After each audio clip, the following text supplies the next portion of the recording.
Good morning. It is a Friday edition of Glenn Clark Radio. I am Glenn. He is Griffin. And if it's Friday, that means Press Box's Chief Graham Poobah, Stan the Fan Charles. It's Kittredge week. Look, man, they need to do something in the bullpen. This is a solid, significant move. Yeah, I'm good with it. I still think they need a little bit more, but or they're going to need Soto and Dominguez to be the absolute best versions of Soto and Dominguez, and which they will. I hope that's the case. And they're going to need Felix Bautista to be ready to go, and Felix Bautista-like. But look, I'm again, Kittredge alone. Andrew Kittredge is a solid addition. Very so. I am not in. There is no negativity to have towards that whatsoever. That's a good pickup. We get so. We get so lost in the, well, I wanted them to spend $1 billion that, like, we sometimes can't just talk about things. There's a macro-micro that I was talking about. In a vacuum, in a separate everything else, this is a nice pickup for the Orioles. This is the right type of move for them to be making. They needed to do something like this. This is a thumbs up, adding Andrew Kittredge. And it takes some of the pressure off of doing something on the front end of the pitching staff. It still would be nice to get a Pablo Lopez or Luis Castillo or Dylan Cease. It would be great to get one of those. But this takes a little bit of the pressure off of they can sit back a little bit and let those teams come to them a little bit rather than we got to do something. I hear you. I would still say I prefer they didn't. I would still, like, if you're doing the bulk arms thing, I want it to be bulk. Like, I want it to be, really having – well, you start counting up start counting up the arms now. They've got 6 really decent bullpen arms now. But they just need them. I'm not counting on all of them to be the best versions of themselves. No, I understand that. So that's why no team can count on all their guys doing that. But yes, Andrew Kittredge, overnight last night, if you missed it, did sign a 1-year deal with the Orioles, and that's a very, very solid pickup for their bullpen. So I'm good with that. Stan's here. We got a lot to do on a Friday edition of the show. It is Ravens Steelers, obviously, tomorrow night here in Baltimore.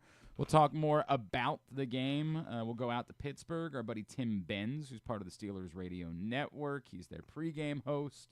He will join us, tell us what the hell has happened to the Steelers. And will he be straight up or will he be bending? I know where you were going with that. No, you got it. What do you mean? On the third bounce? We'll talk to Tim Benz about the Steelers. Also, we'll talk about the Ravens side of things with our buddy Bo Smolka, and then my old friend Trey Wingo will check in and share his thoughts. He's bullish about the Ravens and Lamar Jackson changing his playoff trajectory. There's been a lot of bluster on the internet that, like, too much of the narrative surrounding Lamar Jackson is dating from – it's funny because we talked earlier this week, Griffin and I. One topic I want to get into with you later is something that you and I talked about during picks yesterday that the internet I've shared with the internet and the internet was split on, which was that you and I agree that we're both, like, really kind of into Jaden Daniels, and that for as much as I've spent my life kind of hating the Washington franchise, I find myself sort of not at this moment and almost not being a fan, but, like, kind of enjoying them and having fun with it. But Jaden Daniels is 24. Like, Jaden Daniels is far advanced in his life from where Lamar Jackson was when we're judging what Lamar Jackson's career has been in the playoffs at an age that is no quarterback was playing their 4th playoff game at the age of 24. Right. It's something we've never seen before.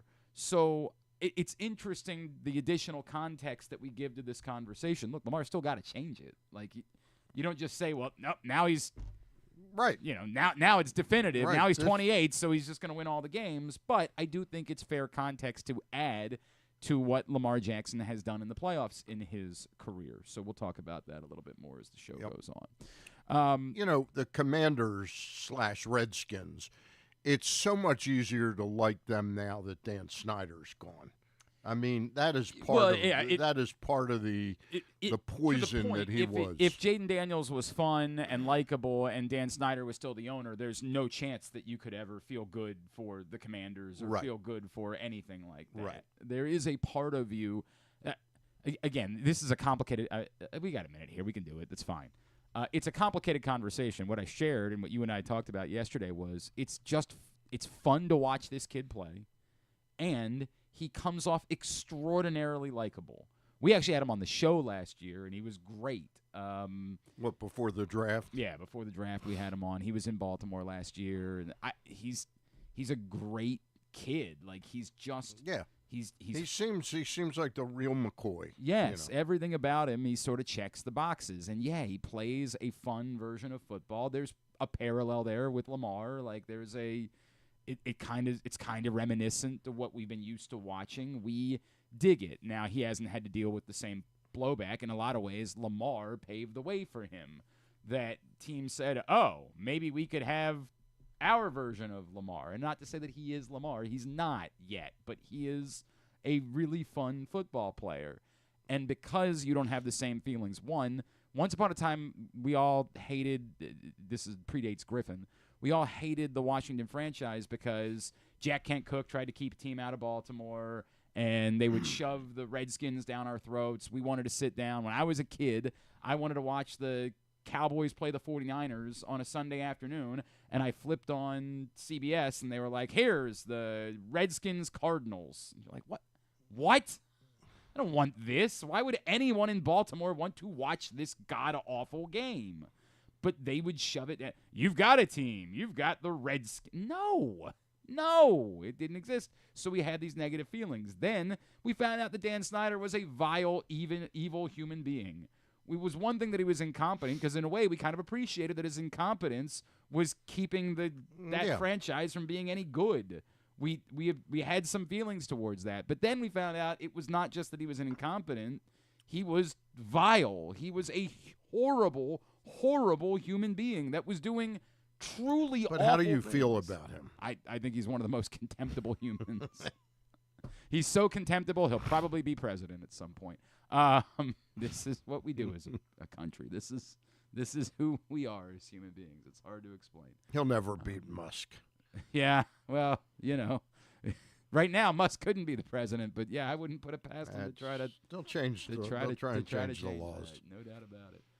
But after all that sort of seeds away, this guy's fun, and there is a small part of me. The other part is that our lives as football fans are so good. The Ravens have been extraordinarily relevant. They are one of the 6 most relevant franchises in all of football, and since football is king, like you could say in pro sports in this country. Yes, they have only won 2 Super Bowls, but imagine trying to complain about them only winning 2. Oh God, it's so awful being a Ravens fan. They've only won 2 Super Bowls in my life. God, it's pathetic. We have a good life. It's hard to keep the hatred up for something else. We can keep our hatred up for the Steelers tomorrow night because they're the Steelers and they're standing in the way of the Ravens winning a Super Bowl. It's easy to do that.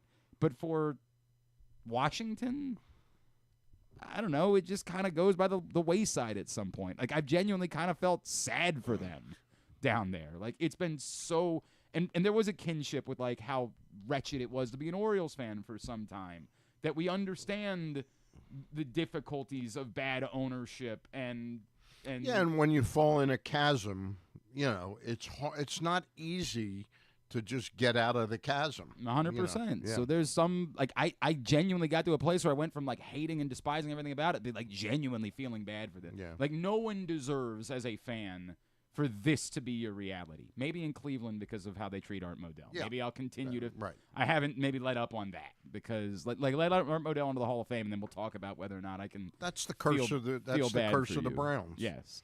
But in D.C., I just don't have it anymore. And so, legitimately, I feel something else. Like, when they play the Buccaneers on Sunday night, we're kind of rooting for them. Not like rah-rah, but more like, good for them. Yeah. Like, it's a good story. And the Buccaneers have won plenty of Super Bowls. Like, they don't need more down. Like, I don't know. There's a weird feeling that I have about it. And don't misconstrue it with me trying to say that I'm a Commanders fan. I'm sure it's too late. Not. They've already construed right. that. There are a couple people on the internet that's that out, are going That's out now. Yeah, right. I'm not Glenn that. Clark is a breaking. Commanders fan. Stop it. Nonsense. But got some. It was an interesting. We're gonna try and have Nick Triantopoulos on But You want to just say let's talk about it. But we're going to try and get him on, one of the owners of the Costas I'd say Inn. we can do a radio tease. I'd say right. either we'll have him on later, Okay. or we'll make a big announcement Okay. about the Costas Inn. I'd say we do the classic radio tease. What do you think? What do you think it is? Are they going to stop serving crab cakes? I sure as hell hope not. That better not. That would be. Imagine that being the announcement. I think they're going to do away with cream of crab soup. I was thinking they were going to add like a drive-in, like they were gonna. You could just drive around and get your. You've told me. I'm very excited about it. Yeah. For personal reasons, I'm very excited about it. Yeah. So I'll look forward to that. Hell of a football game last night. Excellent football game. It's complicated by. There's no world in which you should be able to win a college football semifinal game if you can't throw a pass to a wide receiver. So I'm still not sure how good these teams are.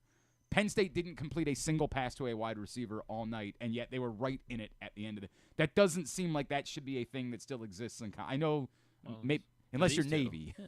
Like, if you're a service academy, I can understand how that's the case. But short of that, it doesn't feel like that should be the case. But physical as hell, both teams.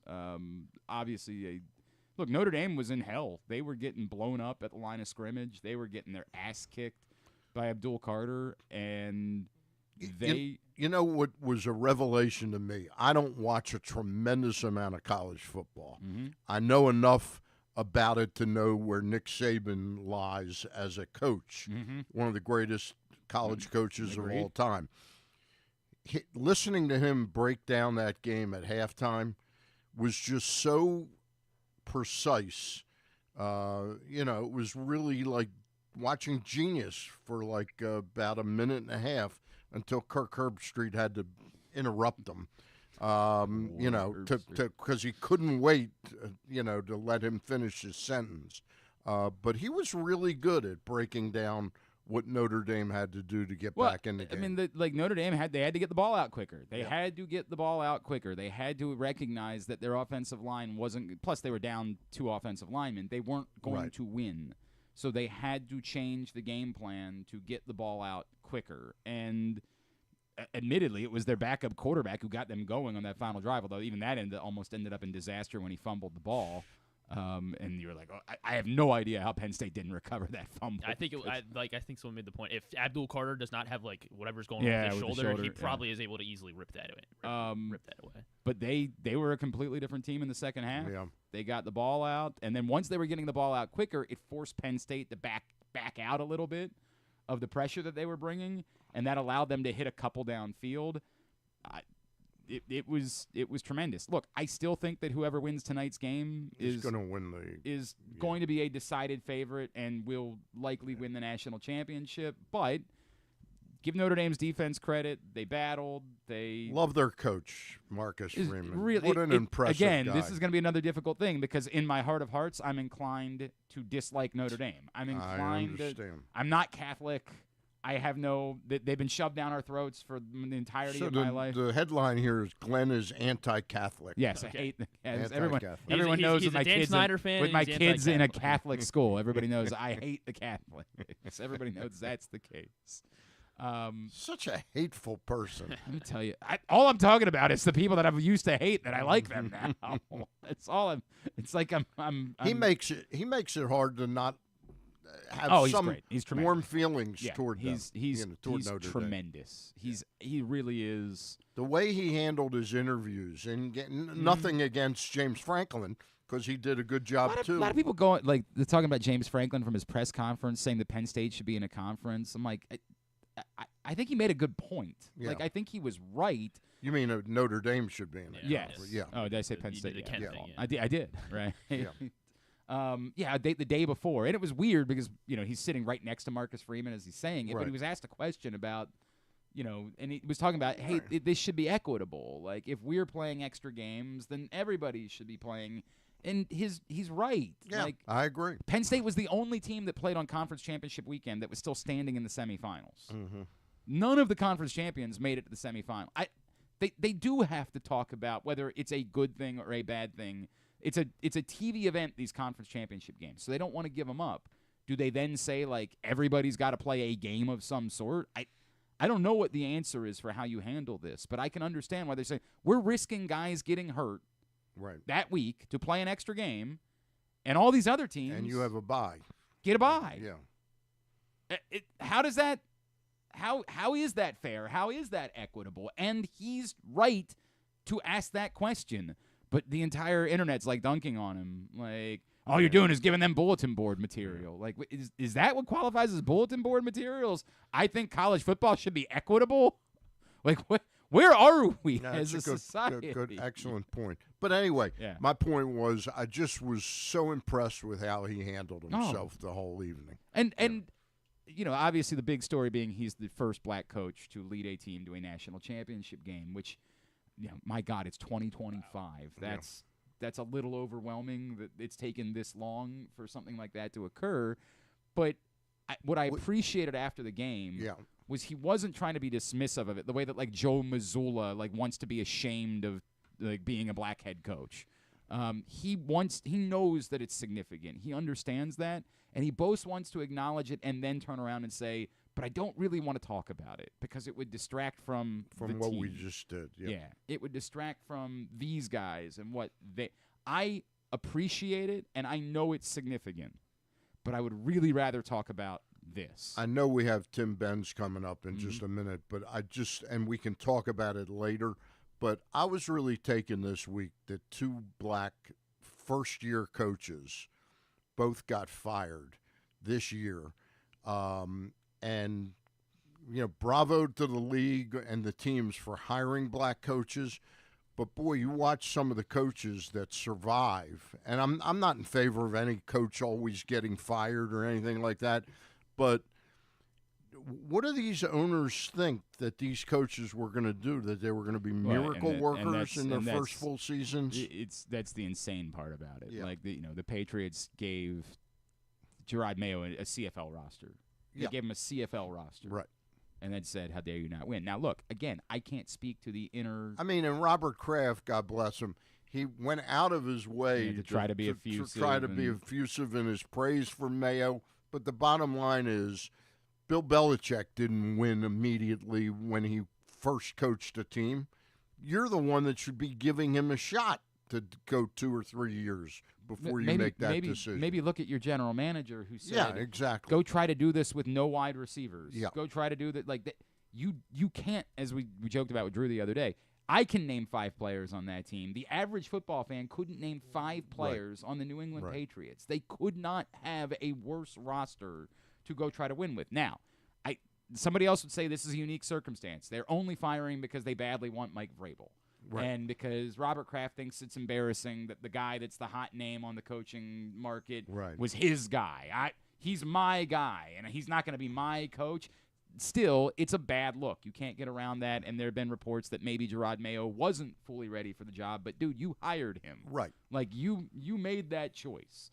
The Antonio Pierce thing, it looks like Tom Brady's just getting more and more power with the Raiders, and that's going to be a conversation that's going to have to be had about whether or not he can continue in his role at Fox if he's this involved with I think it's a terrible look. It's awful. It's awful. It's ungodly. He gets an MVP vote. Like, we have to at some point recognize we've lost shame. We've lost the ability. Do you know how many Super Bowls he won? I'm with you.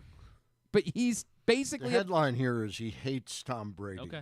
Yeah, I guess that one's not quite as yeah, right. I think everybody's on board. I still think most people around here are on board with that. Although to be fair, true. Top of the list. And to be fair, he loves Lamar Jackson. Like, he couldn't love Lamar Jackson anymore, for what it's worth. But I say all that to say, like, you can say this isn't really a reflection of Antonio Pierce, but it's the same thing. The Raiders decided to go into an NFL season where they said, we're not going to bother to have a quarterback. Right. We're going to line up 10 guys. Like, somebody in training camp was like, shouldn't we put somebody behind center? And they were like, nah, we're good.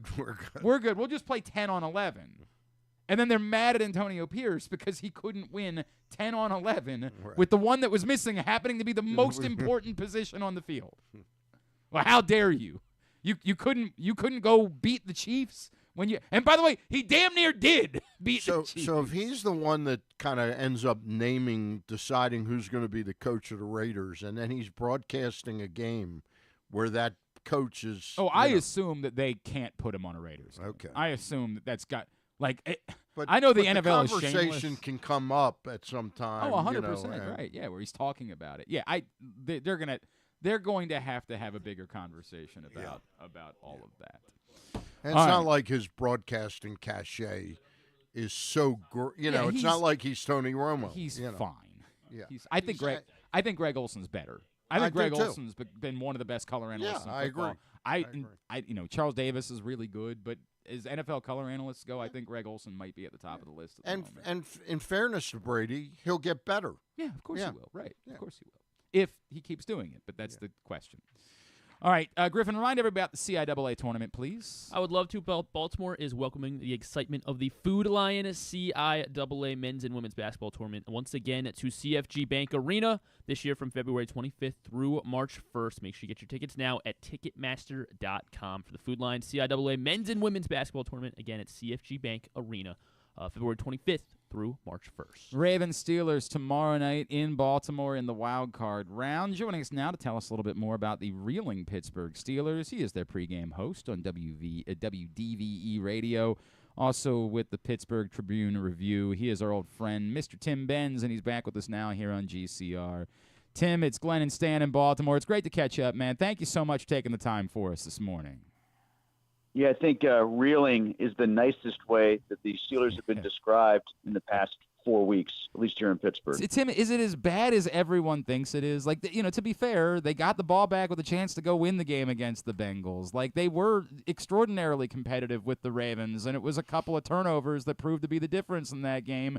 It seems like for the rest of the country, it's an unmitigated disaster, but in Pittsburgh, is it as bad as everyone thinks, or is it just a really bad set of circumstances and a couple of plays go right on Saturday night, everything changes?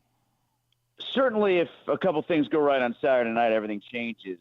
I'll get to that in a second, but to your initial point about whether or not it's that bad, I think it's that stark is what it is. Okay. Because they were 10-3 to start the year, and maybe we all overreacted in one direction, like they were better than they really were.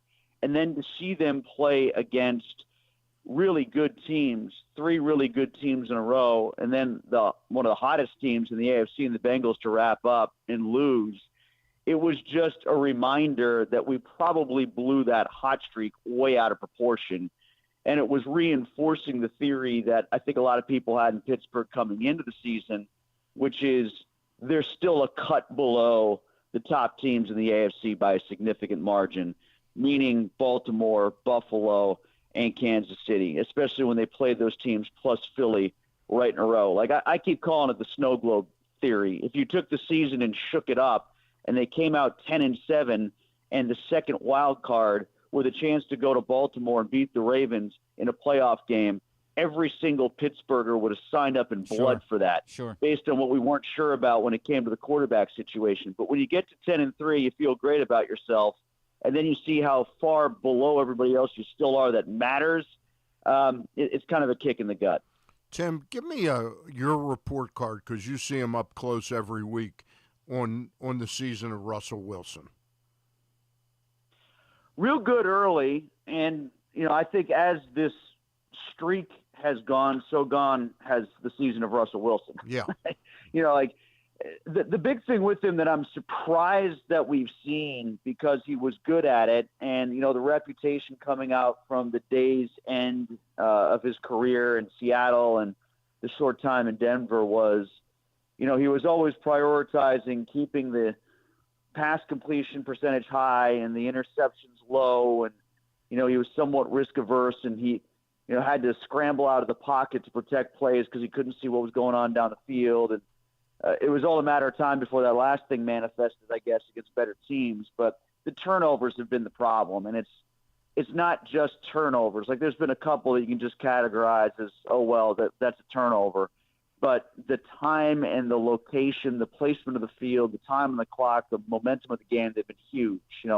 Red zone interception that wasn't all entirely his fault, but he still threw the ball against Kansas City. The fumble against Baltimore at the 4, the pick 6 right after Minka had the huge play against Baltimore. The timing and the location of the turnovers has been terrible. And, that's at least one thing that Justin Fields was doing. He was protecting the ball.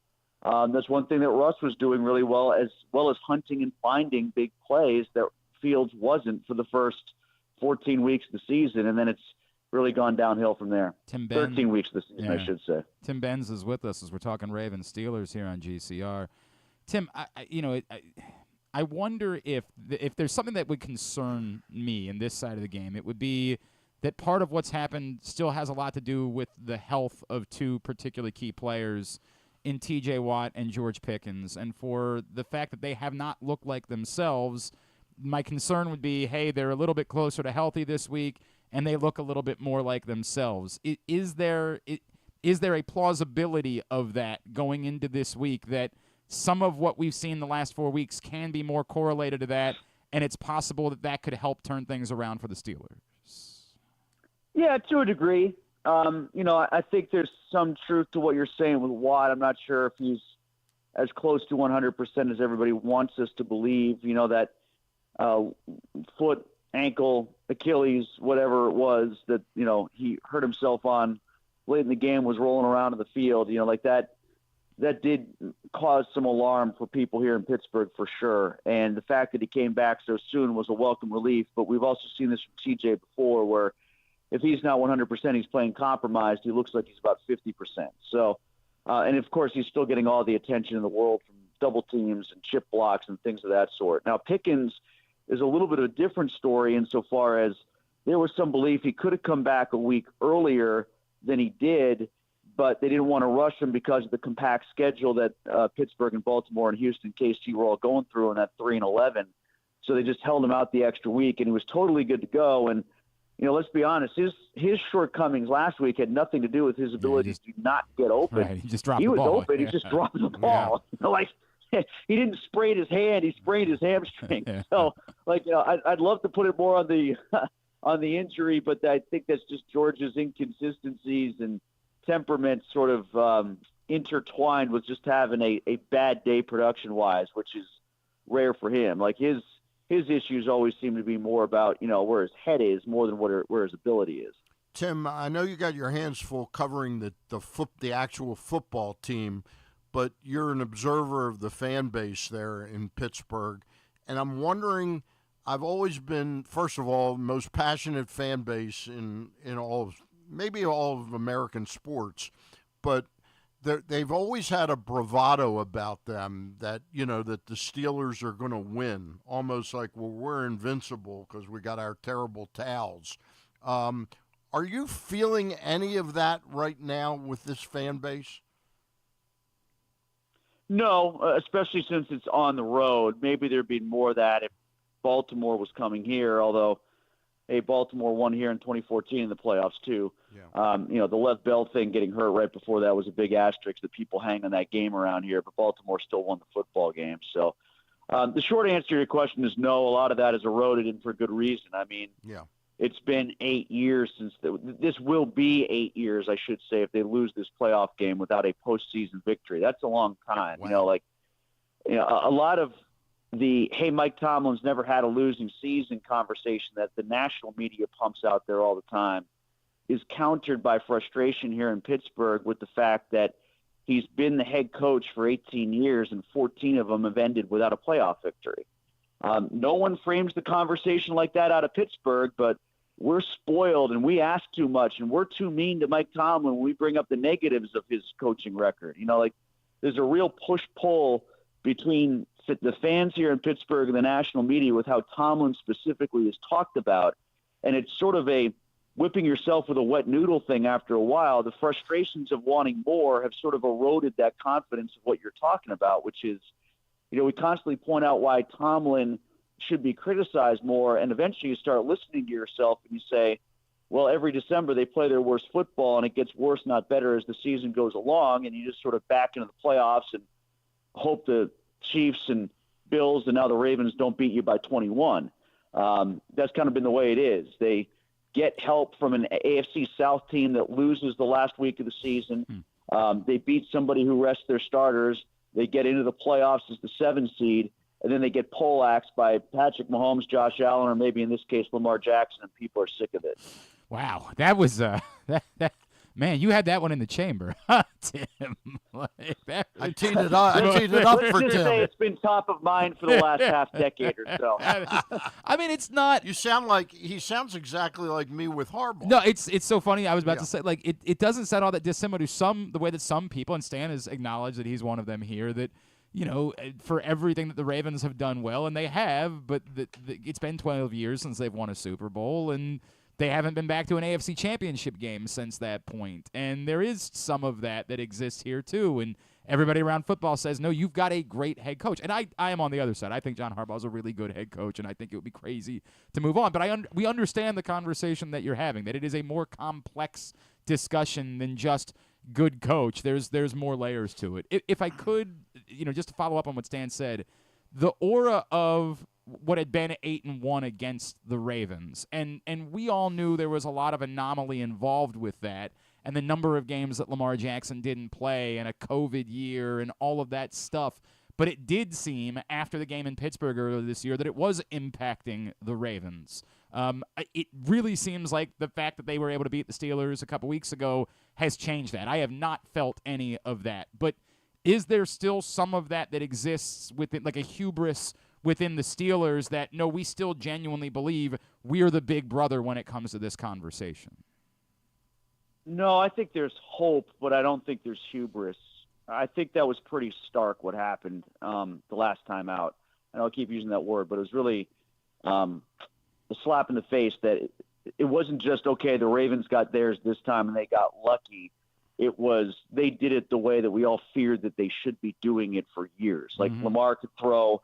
They gave it to the back to run when the Steelers paid all their attention to Lamar, and Derrick Henry took advantage of it. You know, so like, this is how we felt like it was supposed to look at times, to have kept the rivalry more even than what it had been in the previous 4 years. And people in Pittsburgh were acutely aware of the record perhaps being bloated by Lamar's absence and other circumstances. But kind of to your point, the fact that at least, you know, Lamar talked about it.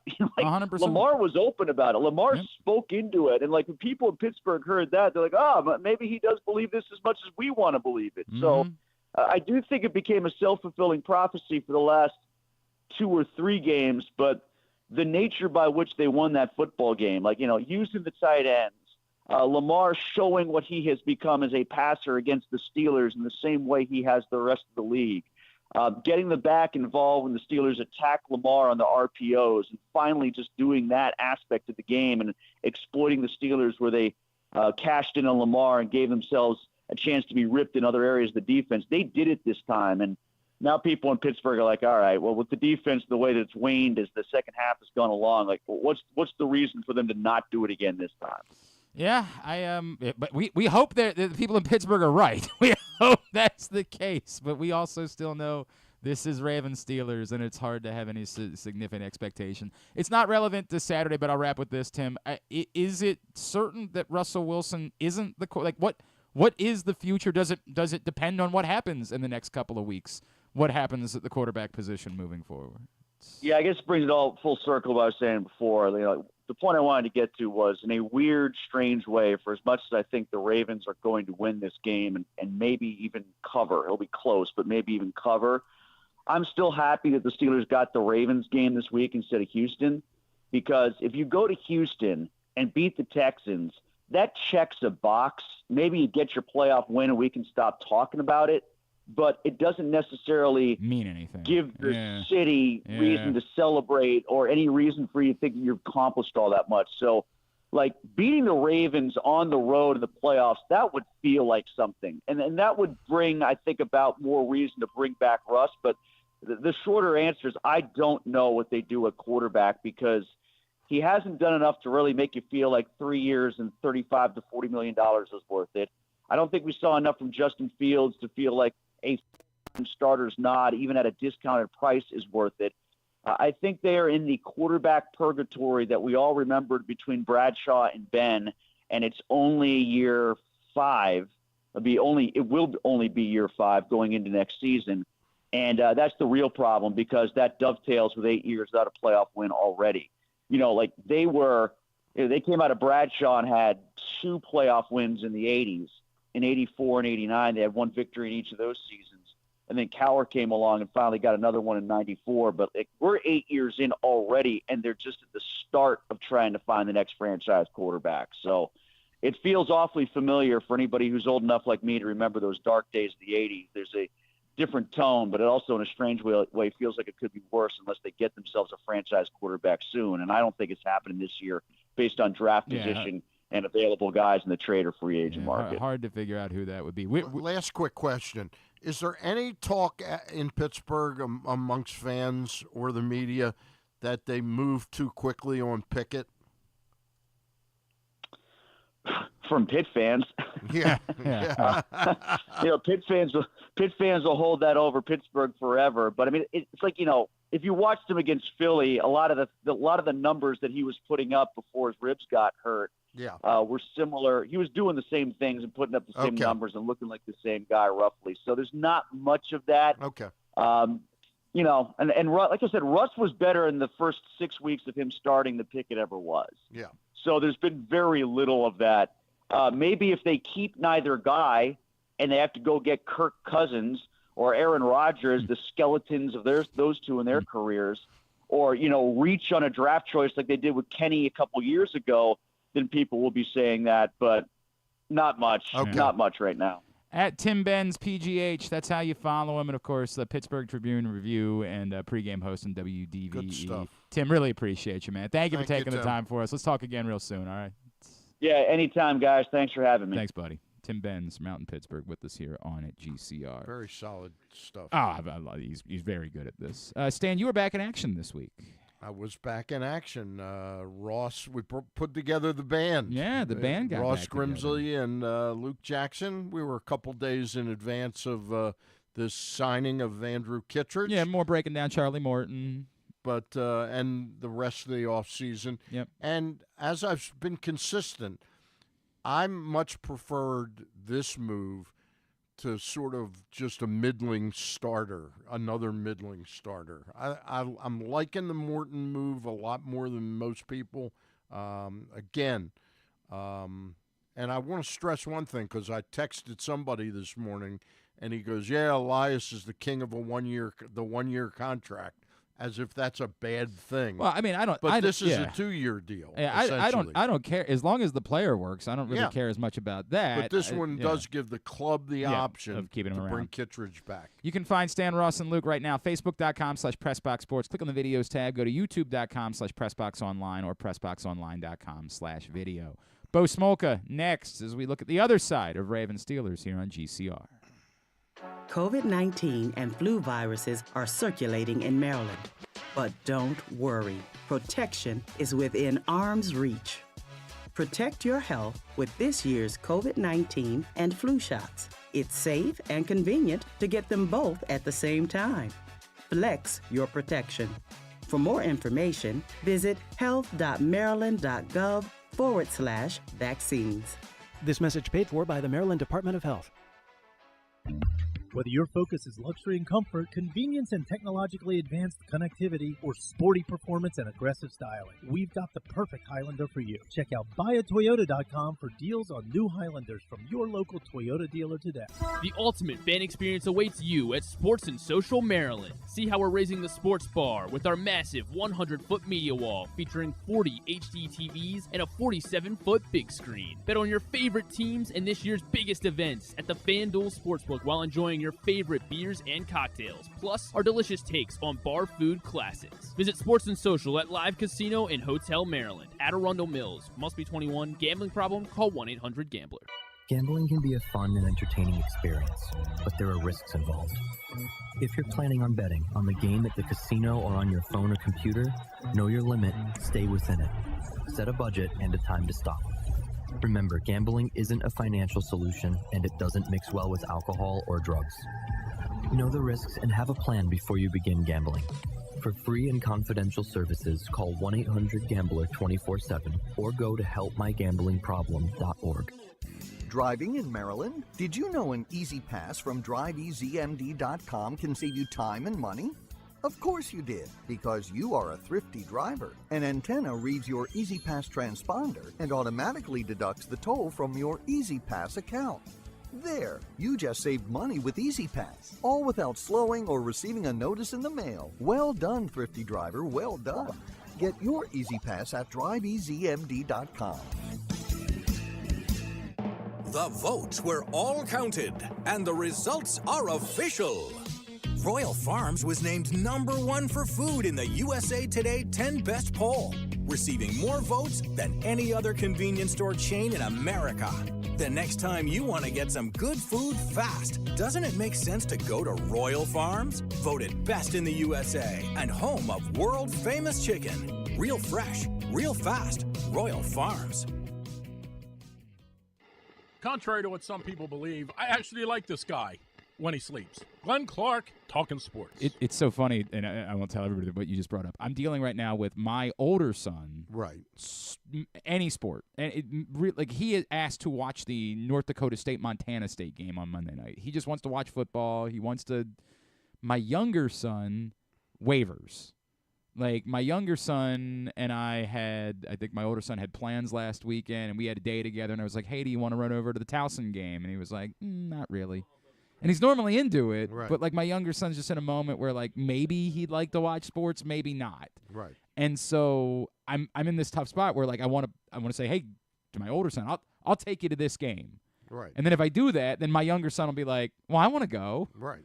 I said, well, I just asked you if you wanted to go, and right. It's a very complicated thing that I'm dealing with as a father, where I have that problem with my two dogs. Do you? Yeah. Where one of them one wants of them wants the ball, right? And the other one, then suddenly he doesn't. But then when the other one has it, right? Yeah, right. No, so you can very sympathize. You can sympathize. I can empathize where totally. it is that I'm dealing with. And I hate Dan Snyder. Right. We do have that in common. We do have that, the two of us. All right, it is a Friday edition of Glenn Clark Radio. Stay on the fan in studio. Just a quick mention that there's all this talk about the game being only on Amazon, you know. Mm-hmm. Yeah, but locally you'll be able to watch it on Channel 2, correct. Right. Locally, tomorrow night's game, if you live here, you can watch the game on Channel 2 over the air. If you don't live here, it's only on Amazon. And does that mean if you turn it on, you don't have to wait for the app to circle? See, I have had Amazon's been the best one of all of ESPN's been pretty good. The one, actually, I take that all back. Peacock. You know what really only has been my issue is Paramount Plus. Is Paramount Plus. Like, when I watch a Sunday afternoon game that's on CBS, because right. I don't have cable anymore, I am legit 2 plays behind everybody else. The Fox Sports app is also bad.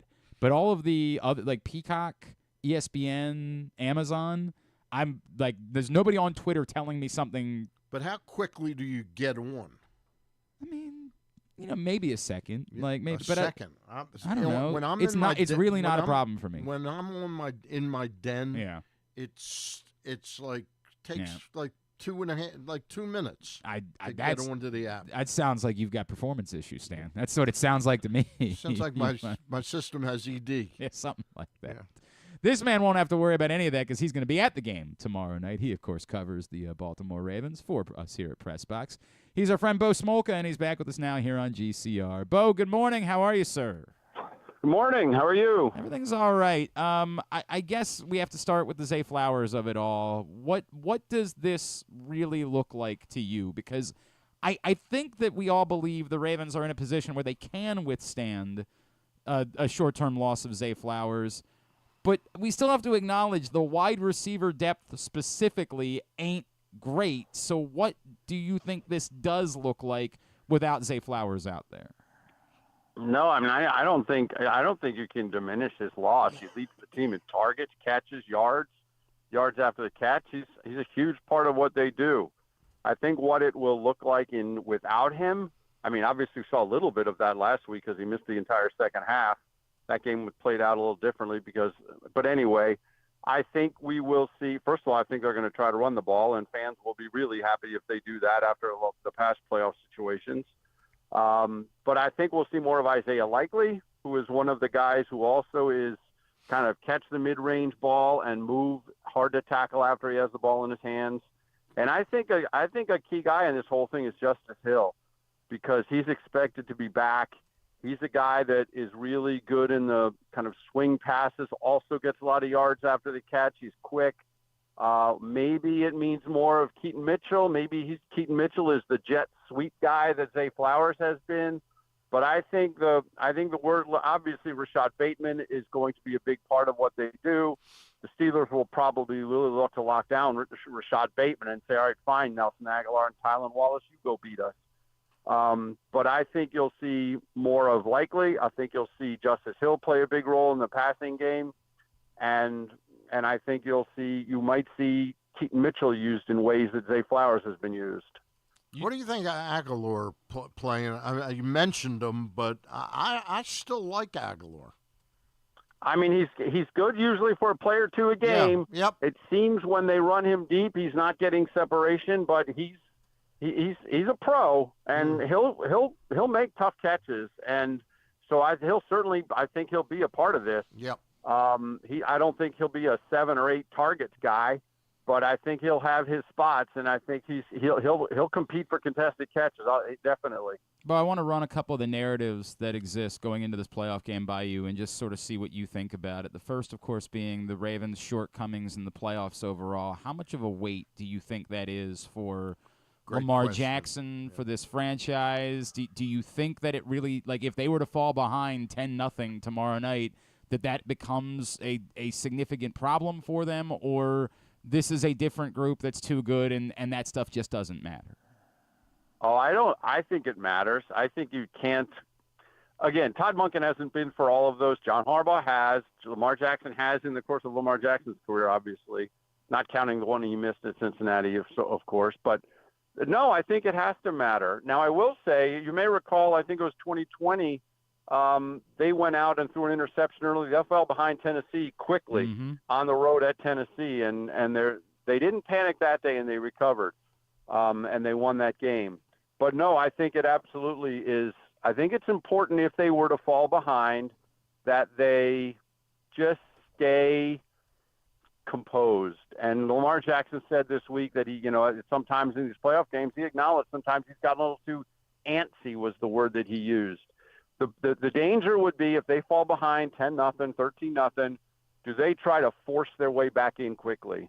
And that's kind of what happened, I thought, last year at Kansas City game. They fell behind early. They got the one touchdown on the scramble play, but it seemed like they got away from who they are to try to catch up quickly. And they were never that far. We've talked about this a million times. They were never that far behind, but they played like they were way, way behind. And I think that's the key with them. Bo, I'm sorry to interrupt you. Is that really Lamar being antsy, or is that the coaching staff being antsy? No, and I'm not saying that specific situation was him being antsy as much as that is an effect of them falling behind in a playoff game. Yeah, no, and I think so they have too. to be aware of that. No, I think that falls on the coaches. I think now you could say Lamar Jackson forced that ball into triple coverage at Kansas City was a bad throw. There's mistakes get made. It happens. Yeah. But I think the thing I think is if they were to fall behind tomorrow night, 10-0, 2 scores, whatever, they just can't chase the game. They just have to stay composed. So in theory, if it's 10-0, 7 minutes into the game, there is a lot of time left, and you don't have to play from a position of panic. I think that would be their worst situation. Bo Smolka, Pressbox Ravens beat writer, with us here on GCR. Bo, with that in mind, it's strange because it wasn't a particularly pleasant game last week against the Browns, but I think what happened where they couldn't get Derrick Henry going at all, but yet just stayed with it. To me, like, if there's a narrative as to why it can be different this time around, this is why Derrick Henry is here. He's here for this moment. Some folks within the organization made that clear to me, and they've acknowledged they didn't intend for Derrick Henry to maybe run as much as he did early on in the season, but things changed when they got to 0-2 and they needed to get things jump-started. Like, this is why he's here, and seeing the way that they used it last week, where it wasn't working, but they stuck with it, to me, it's imperative that continues to be the story, that even if Pittsburgh comes out and says no Zay Flowers, we're stacking the box, that they don't turn around and say, okay, well, we got to get away from Derrick Henry. Like, they've got to remain as committed to, we're here to see if you're up for this for 4 quarters. I totally agree with you. This is why they have Derrick Henry. They got him for these situations. And, we've talked about him before being a cold weather back. I mean, he's a tough guy. Nandi Matabike said to us this week, it's going to hurt more to tackle him in cold weather. I'm glad I don't have to do it. Yeah. And I think it's true. I think I think he's a guy that will wear a defender down. I mean, you say you're Patrick Queen in the middle of that Pittsburgh defense, and you've taken 6, 7, 8 shots from Derrick Henry in the first half. Now here comes 6, 7, 8 more in the second half. How many more of those are you going to take before he's going to shake you and go? And I just think that you do have to stay committed to him. Now, if they were to, heaven forbid, fall behind 21-3, yeah, sure, do they get away from him? But they probably shouldn't unless it gets really late in the game. He is the guy that. You're right. They got him for this moment, I believe. And so, yeah, and especially given their past history where they just forget to run the ball, that would be kind of unforgivable. Oh, my God. Could you imagine what this city would be like next week if Derrick Henry has 8 carries and the Ravens lose to the Steelers? Jesus. Ain't gonna happen. Ain't gonna happen. God, what a nightmare that would be. And then he might get the first eight plays. Yeah, right. They just give it to Derrick Henry, nothing but. Well, look at that one drive. I mean, there was that one series. I forget which game it was. I'm trying to think. They kind of, but it might have been the Steelers game last time where Derrick Henry carried, I think, 5 or 6 of the first plays. Right. And then they faked to Henry, and Isaiah Likely's wide open in the corner for the touchdown. Yep, that's the way. So he's a difference maker, and they got him for this moment. Bo, I wonder, and we just talked about the Pittsburgh side of this a second ago, but what having beaten the Steelers the last time does for their psyche going into it. It really felt like after the game in Pittsburgh, it was a problem. The things that Marlon Humphrey said and some of the comments from Lamar, it felt like they had an issue. How important that was, and is that all gone? Like whatever aura the Steelers had or feelings of Big Brother, do you feel like that's now dissipated based on what happened the last time these teams played? I think it's dissipated. I don't know, but I do think that's a big kind of mental hurdle this team had to get over, and they did. And I think the game was also a lot closer than it could have been, or not as close as it could have been, because remember, the Ravens had 2 fumbles early in that game, and they recovered both of them. And if they don't recover both of them, that game might be different. And if Russell Wilson doesn't fumble to 2, it could be different. And I know those things happen, so that is what it is. But I do think there is something to them in their heads. This hex is not there anymore. I still think the Steelers are going to be a tough out. I think I personally am not buying into this idea that the Steelers are finished. They've lost 4 in a row. The Ravens are playing their best, and that's that. Because remember, the Ravens had won, 12 in a row when Tennessee came in here and beat them in 2019. And the year the Ravens went to the Super Bowl, I think they lost 3 of their last 4 regular season games. So I am not of the opinion that you have to be playing great going into the playoffs to succeed. And if you're not playing well, you're in trouble. I think there is some element of it's a whole new start.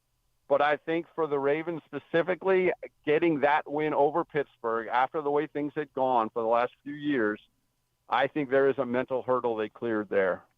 Obviously, it has nothing to do with tomorrow night's game, but you wrote this week about Todd Monken being an interesting name and connected to some of the head coaching availabilities around the NFL this week. If Todd Monken were to take a job, and again, it doesn't matter for this week, but if he were to take a job, do you sense that T. Martin's ready, or that the Ravens go back and look for an offensive coordinator on the open market? I know we start the shell game, the dominoes start to fall, or even the dominoes start. You think what will happen if the dominoes start to fall? I think T. Martin would get a look. I'm not sure he would get it. It's hard to say. I think he's obviously worked with Lamar Jackson, which is a big part of what they want to do here. The question is, does John Harbaugh think that's the best suited fit for whatever they're going to do going forward? Can T. Martin just jump right in and do what Monken did in terms of calling plays to the extent in this offense? And he obviously has a working relationship with Lamar Jackson, which would be the biggest step of all. So I don't know that it would, John Harbaugh tends to like to stay from within, although obviously he didn't all the time and didn't with Monken.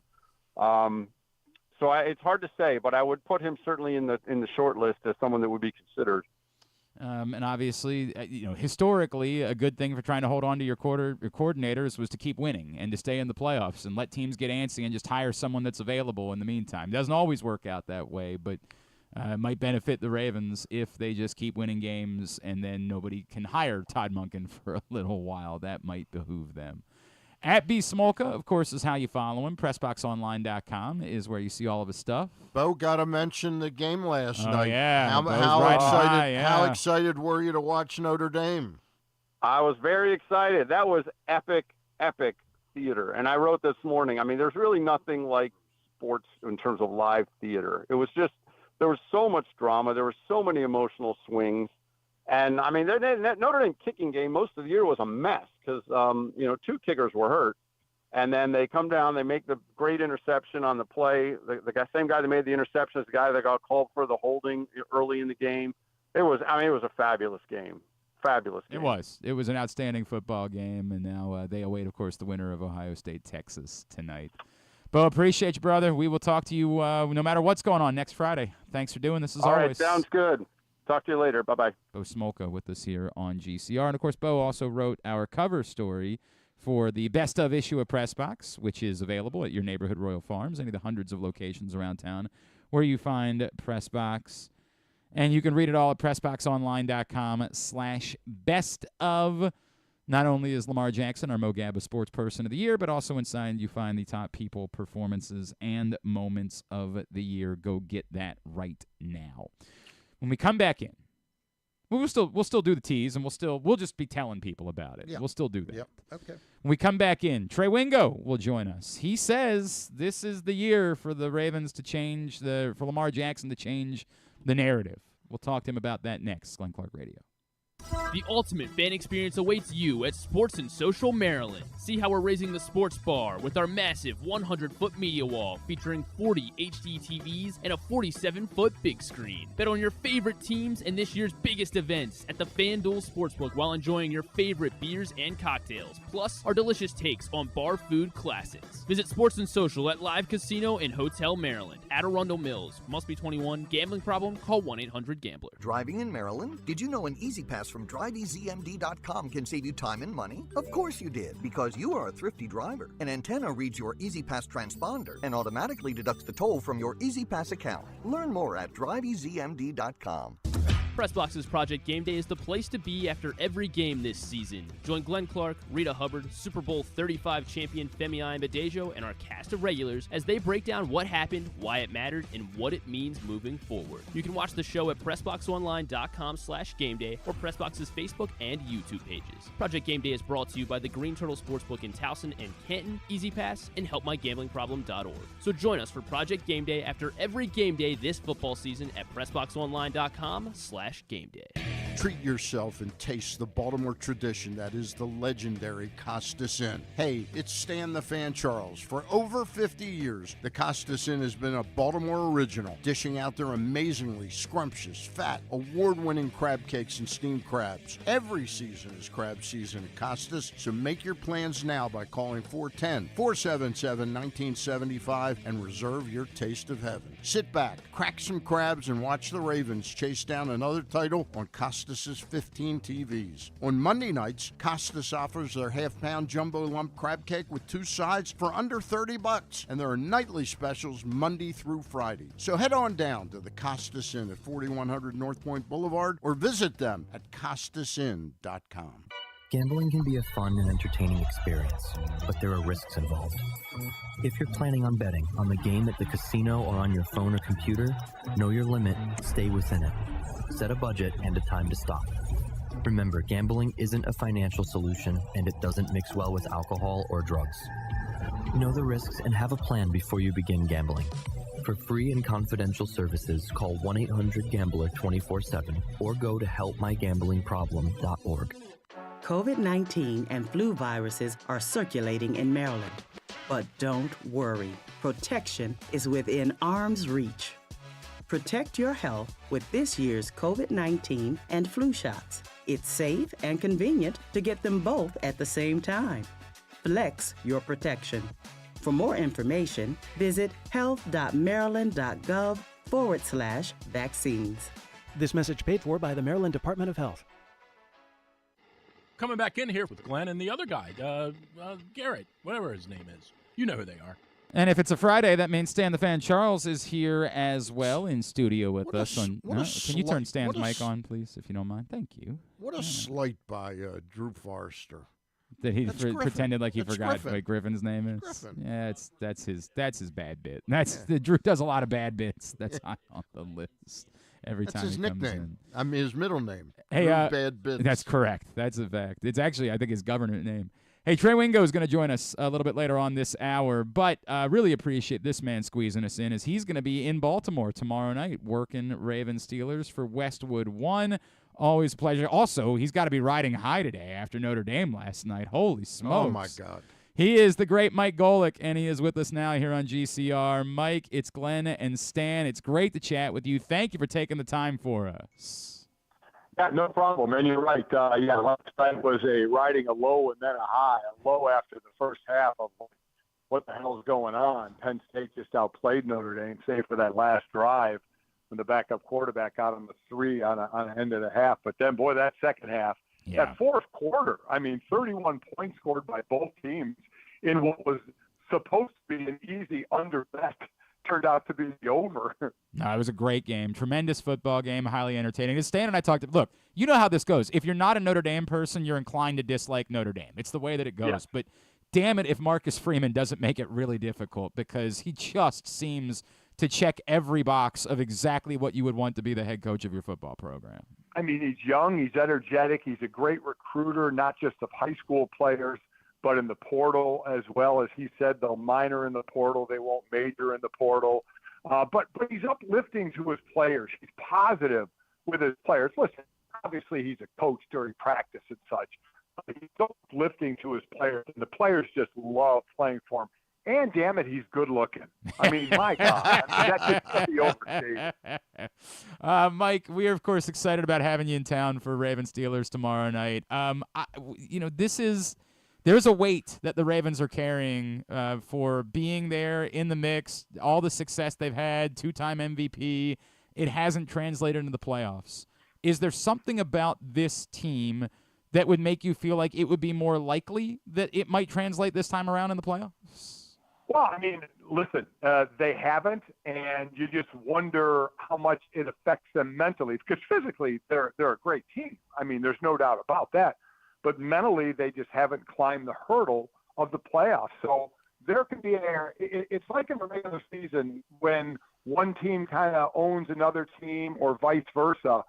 It mentally gets in your head. If a team has owned you, you could be up in that game, but kind of in the back of your head going, okay, when's the ball going to drop?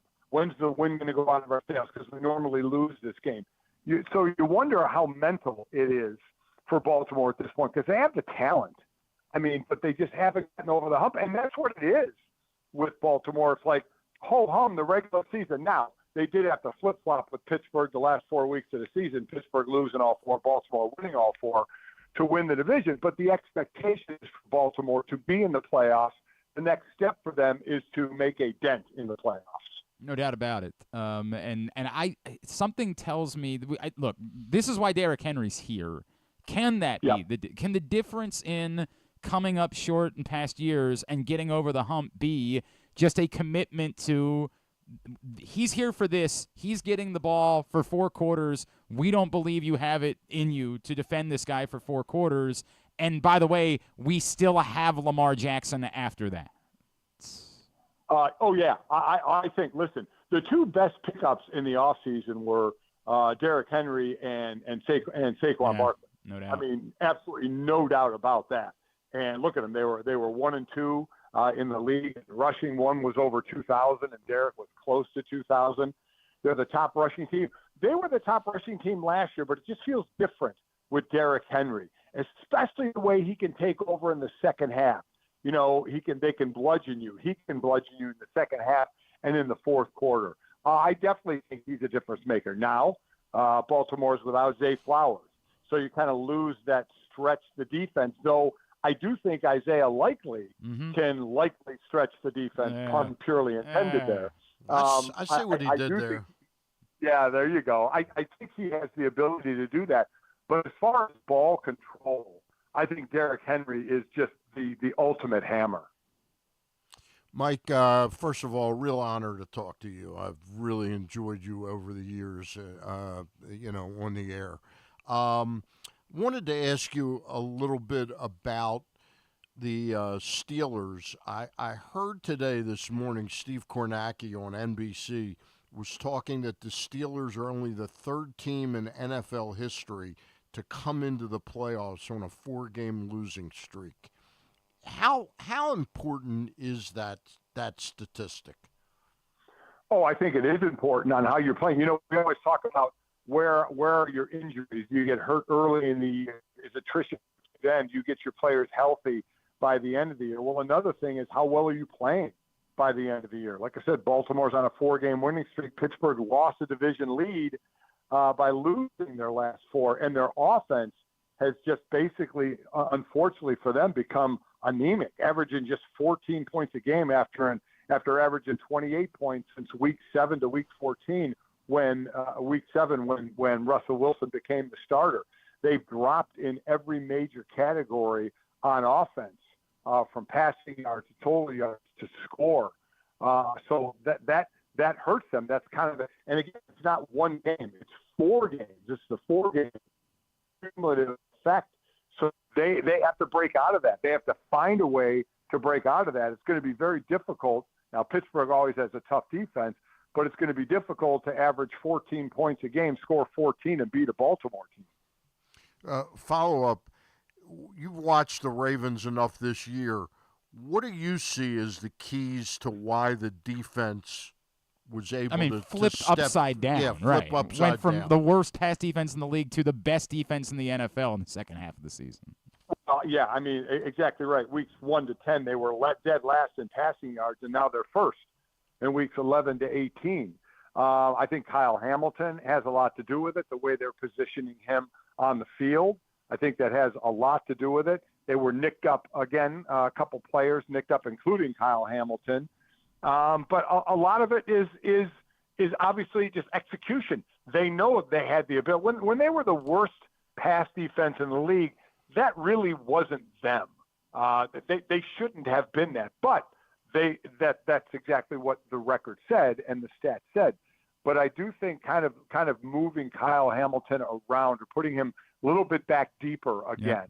Yeah. Let him play that middle of the field and because they were getting beat on deep passes. They were getting chunk yardage against him. I think that's had a big effect. He is Mike Golic. He'll be in town tomorrow night calling Ravens Steelers for Westwood One. And Mike, I'm glad because I wanted to give you the opportunity to talk about Kyle Hamilton. I remember talking to you about him after the Ravens drafted him, and a lot of us being like, boy, this is a really nice player that happened to fall to them, to the point just moving him positionally. And it's not just that. Like Ardarius Washington has been helpful, and obviously Zach Orr growing into the role, things along those lines. The season that Kyle Van Noy and Odafe Owe have had up front, and no one saw 2 double-digit sack guys coming for this team.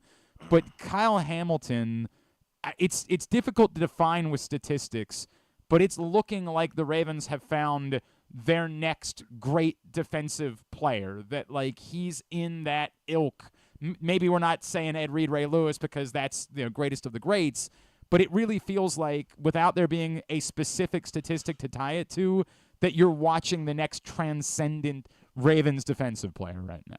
Well, the safety position has changed over the years. Go back to when Derwin James of the Chargers came in the league.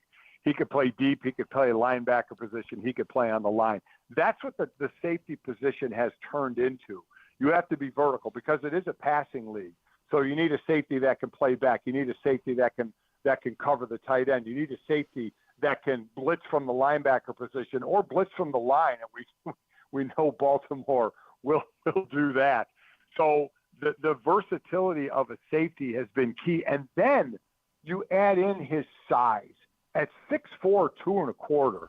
I mean, going back to the days when I played, in Cincinnati, you had a safety named David Fulcher, who was 240 pounds. He was just an absolute Mack truck playing safety and playing linebacker and kind of that versatility. But the versatility is so needed from that safety position. And when you can get it with a guy that's bigger than all the safeties out there, that's just another feather in your cap. No, I mean it's been a revelation, man. Like he has been a marvel to what his impact has been on this defense. It's been incredible to see.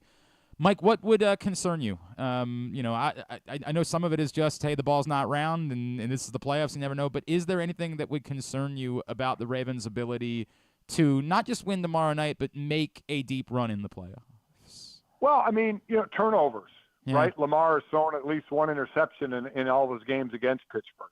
So if it's a close game, turnovers, getting an extra possession to the Steelers would I think hurt. The Steelers are going to try and control the ball and keep the Baltimore's offense off the field by running the ball, shorter passes. Though we know Russell Wilson can throw a deep ball. He throws the best deep ball. He drops it in. And you have a guy like George Pickens who can catch it, though Pickens struggled in the last game with drops, no doubt about that. But I think it's Pittsburgh controlling the offense and the Pittsburgh defense, which is always a tough thing. But, from the beginning of football to whenever the last day of football is played, which I hope is never, turnovers are always going to be a key factor. And as I said, Lamar has had at least an interception in every time he's played Pittsburgh. So you just hope if for Baltimore's sake, if it is a pick, it doesn't hurt you as bad as a defense that turns a pick into points. Mike, just a general playoff question. Who do you think the best team in football is right now? I think the best roster, in all honesty, on paper, now again, we don't play on paper, is the Eagles. I would probably have said that with Detroit if they hadn't become a mash unit on the defensive side of the ball. But I think, and it looks like Jalen Hurts is going to out of concussion protocol, limited practice Wednesday, full practice Thursday. So it looks like he'll be back on the field. They fixed their issues from last year. They're not as injured as last year. They have a couple of rookies in Mitchell and DeJean who are incredible defensive backs for the Eagles. But I think top to bottom roster-wise on paper, I think they're the best team in the NFL. And I realize I'm asking you this. It's like dropping a grenade right now because you got to come into Baltimore this weekend. But where do you stand in the MVP debate, Mike? Oh, I think it's Lamar. Okay. There you go. The one discussion I can't stand is, it's close between Lamar and Josh. Lamar's won 2, give Josh 1. I don't even think Josh Allen would want to win it that way. I mean, and you get that argument with a LeBron James in basketball. Back to a Michael Jordan when they're winning, do you get fatigue for Michael Jordan fatigue or LeBron fatigue? That's no reason to pick somebody else. If a person's an MVP, I don't care if it's the first one or the 10th one, they're the MVP. And I think Lamar has pulled away from Josh Allen in what he has done. He's just an incredible quarterback. So I would vote Lamar. All right, let us know where you stand so we can send you a fruit basket, Mike. Let's make sure that we take Do I have time for one quickie? Sure. The impact of Todd Monken on Lamar. Your thoughts?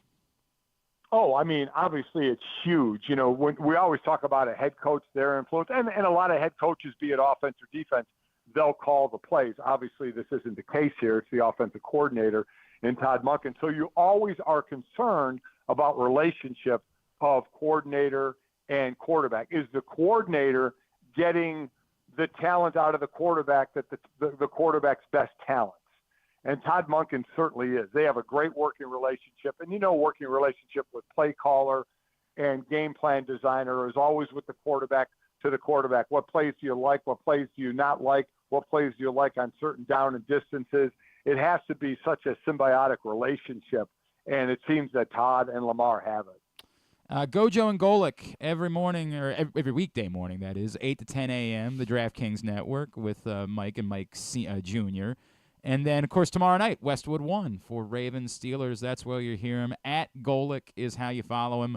Mike, we heard a rumor that you literally pushed off LeBron James in order to do this with us. That you said, "Hey, LeBron, sorry, I got to go on with my friends in Baltimore. They're more important. We'll figure you out." And that means we need you to know it means the world to us that you have those priorities, my friend. So you just think that, and drink that, and it makes you happy. Enjoy your crab cake tomorrow night. Hey, Mike, thank you for taking the time. Seriously, we always enjoy our conversations with you, man. Thank you so much for doing it. No problem. Sure. Mike Golic, a legend.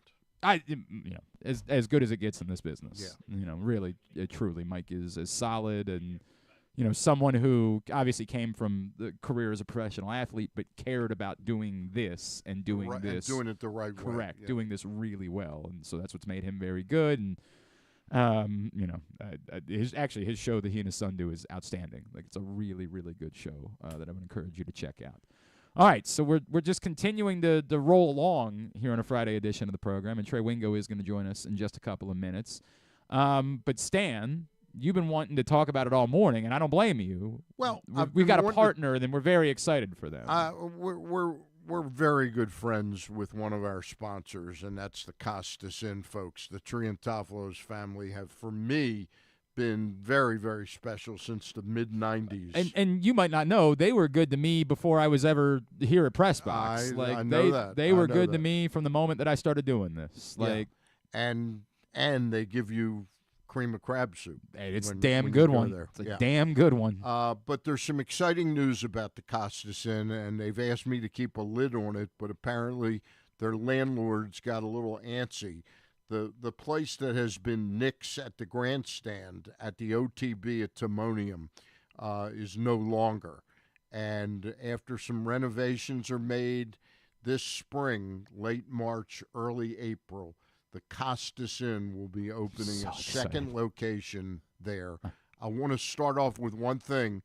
They will not be serving steamed crab. That is a bummer. That is a bummer. But the rest of the great menu, the crab cakes, the crab soup, both kinds, all the specials that they have. That crab tower that just every time I look at it, I'm just like, oh, God. Yeah. I would do unspeakable things in order to have a crab tower right now. And we're very excited for them. We think there's great opportunity there for sports watches, going to games on buses from there. It's a great fit. For people that live in that part of town, like myself, acknowledge it is a haul. Now, it's a haul worth making to get over to the Costas Inn, and I have made it plenty of times. But it is a haul to that side of town from where we are, and I think I've said a few times, I live in northern Baltimore County, a good distance away. For me, I couldn't be more excited. Like, this is... it's funny. I was at the I've always loved that spot, and the folks at Nick's did a great job. They did, and I went there a few times, and my kid's school was involved with that, and did a few events there. And I do think it's a good location. It's like a hidden gem. That's what you and I were talking about. I still think there are people that didn't know there was a place there. They just know the fairgrounds are there. That's all they know. But you're there for various events during the course of the year, whether you're going there for the fair or you're going there for the home and garden show or the Christmas thing that they do, and you're not aware that there's this great actual restaurant. It's not, just fair food. It's an actual restaurant and bar that exists right there where the horse track is. And so I'm extraordinarily excited. I couldn't be more excited for this. I wish it was tomorrow, frankly. And remember, as I started to plug for them, they didn't say that, but the Key Bridge thing really impacted the ability for people. And nobody wants to go to a restaurant. It's one thing to go 35, 40 minutes. Mm-hmm. It's another thing to go an hour and 20 minutes to a restaurant, with gas the way it is. So folks that were in Glen Burnie, Anne Arundel County, that would go across the Key Bridge, Catonsville, they have ceased going there because it takes an hour and 15 minutes. They have to go all the way around. Yep. This is closer to them. Plus, Timonium is a huge area. Yep, 100%. That Hunt Valley, Cockeysville, Timonium, Towson corridor, the I-83 corridor, as we call it. I couldn't be more excited. And they've been a great partner of ours since we started Press Box, and we will do whatever we can to. It's exciting news. Go to the Costas Inn, and then you'll understand why we love it this much. So we're excited for the Triantafilos family. Nick will be on with us. Great. I'll see if we can get Pete on too next Friday. We'll be talking about it for all the lead up to it. It's going to be a big deal for us, and we're excited about that. It's awesome news, and great for everybody involved. Great for that community, the Timonium community. Great for that it's the Costas Inn and a brand that people care about in our area. So we love and I this. guarantee you it will be a great place to go watch NBA playoffs. Yep. Football Baseball games, baseball games, you name it. Soccer, Very fired up for that. Congratulations to everybody at the Costas Inn. I just saw this tweet the other day. It reads, in his career, Lamar Jackson has led the Ravens to an average of 28.7 points per game. That's the most by any quarterback since 1950. But in the playoffs, that drops to just 16 points per game, fewest by a quarterback since 1990. Feels like with this offense, this postseason, that's about to change. The author of that tweet, the man who makes that prediction, is our friend Trey Wingo, who's now with DraftKings, and now he's back with us here on GCR. Trey, it's Glenn, and Stan Charles is here in studio with me. Always appreciate you, sir. Thank you for taking the time for us this morning. No worries, man. What am I the author of? What did I miss? I know you didn't get to hear it on hold. We just read this tweet that you said about Lamar Jackson, and the reality of, for as great as he's been, the playoffs have been a different animal. But then you say, feels with this offense, this postseason, that's about to change. What gives you the feeling that this is the moment for Lamar Jackson to change the narratives that have existed for him? Well, two reasons. One, if not now, never, I guess, is part of it. But the other thing is, it is Derrick Henry, right? Yeah, sure. Like they've had an effective running game in the past. They've had good running backs in the past. They haven't had a guy like this in the past, and it's going to create all kinds of mismatches. And you're getting Mitchell back. You have Mark Andrews now playing so much better than he was at the start of the season. So it just feels like. And I know that's a terrible thing to say, it feels like, but it does feel like all these pieces are finally coming together for him. How about the loss of Zay Flowers for this week? Not great. Yeah. Not good in any way, shape, or form. Not good. So that's why you rely on Derrick Henry a little more, For all the things that Lamar has done great this year, there have been times where he has not run as much because of the presence of Derrick Henry. And I think you're going to have to rely on Derrick a little bit more against the Steelers team, who, let's be honest, guys, outside of the last meeting, historically has been the toughest defense for Lamar to figure out. Yep, there's no question about that. Trey, if I could for a second, one of the things that was interesting that people pointed out this week, Lamar came into the league at such a young, we're all raving about Jaden Daniels, as well we should. He's been awesome. Right. We even those of us in Baltimore are inclined to not like Washington. It's just fun to watch this guy play. He's 24 as he's ready to make his playoff debut. How much of this is it maybe unfair the way that Lamar has been judged? That yes, we're talking about somebody deep into their career. He's only 28 still. He's still like a relatively young man in comparison. Has it been perhaps a little unfair the way that we've treated his playoff shortcomings? Yes and no.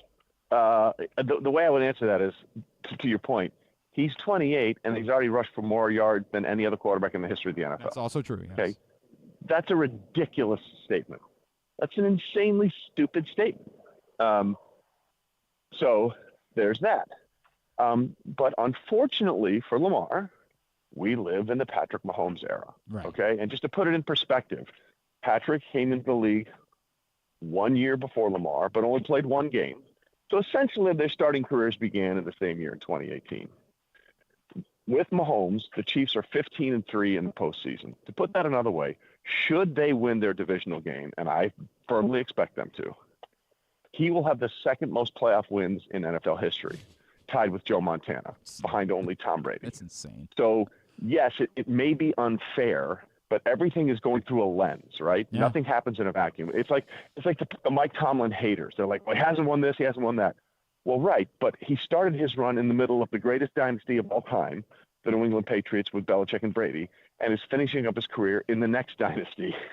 with Patrick Mahomes and the Kansas City Chiefs. The fact that he's gone to 2 Super Bowls and won one in that era is actually kind of remarkable. Same with Harbaugh. I agree, by the way. I do, and I think the world of both of those coaches. I think they're incredible coaches. No, the both of them. Trey Wingo is with us here on GCR.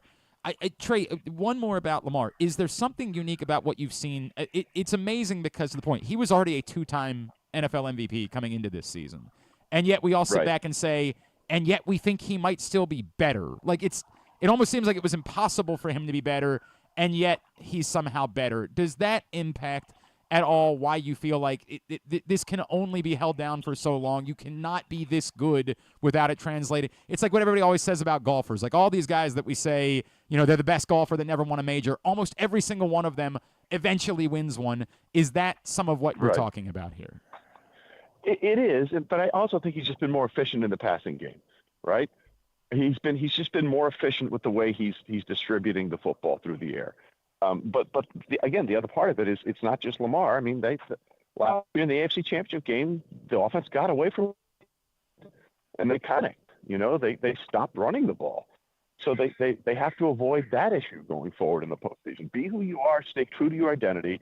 Now, if things change and you have to do things, obviously I understand that adaptability might be the most important thing any playoff team can do. But it felt like in a game that was relatively close against the Chiefs last year, they kind of got away from what they'd done all season, and I think it hurt them a little bit. There's no doubt about it, and I would assume that means that I'd like to hope it means that they know going into this playoffs, come hell or high water, they're sticking it out with Derrick Henry. Like I would like to hope that they have learned their lesson. Correct. Trey, you brought up Patrick Mahomes. I think that a lot of people look at the Chiefs, and this is as vulnerable as they've maybe ever been in this run. I kind of am on the other side of it. I'm sorry.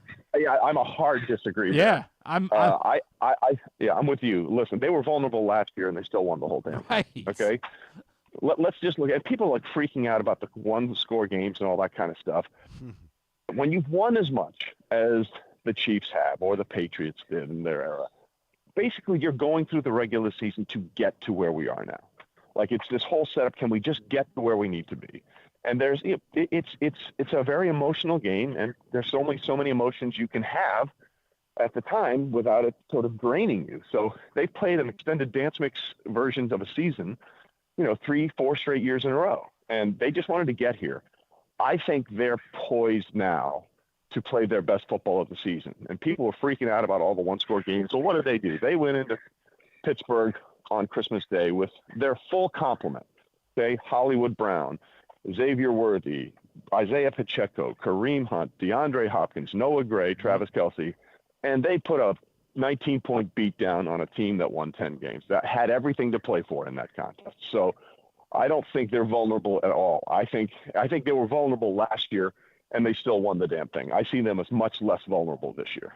I couldn't agree anymore. And it also comes off to me like there's never been a team in football history that's more prepared for the fourth quarter of a game. Like they are not going to help you.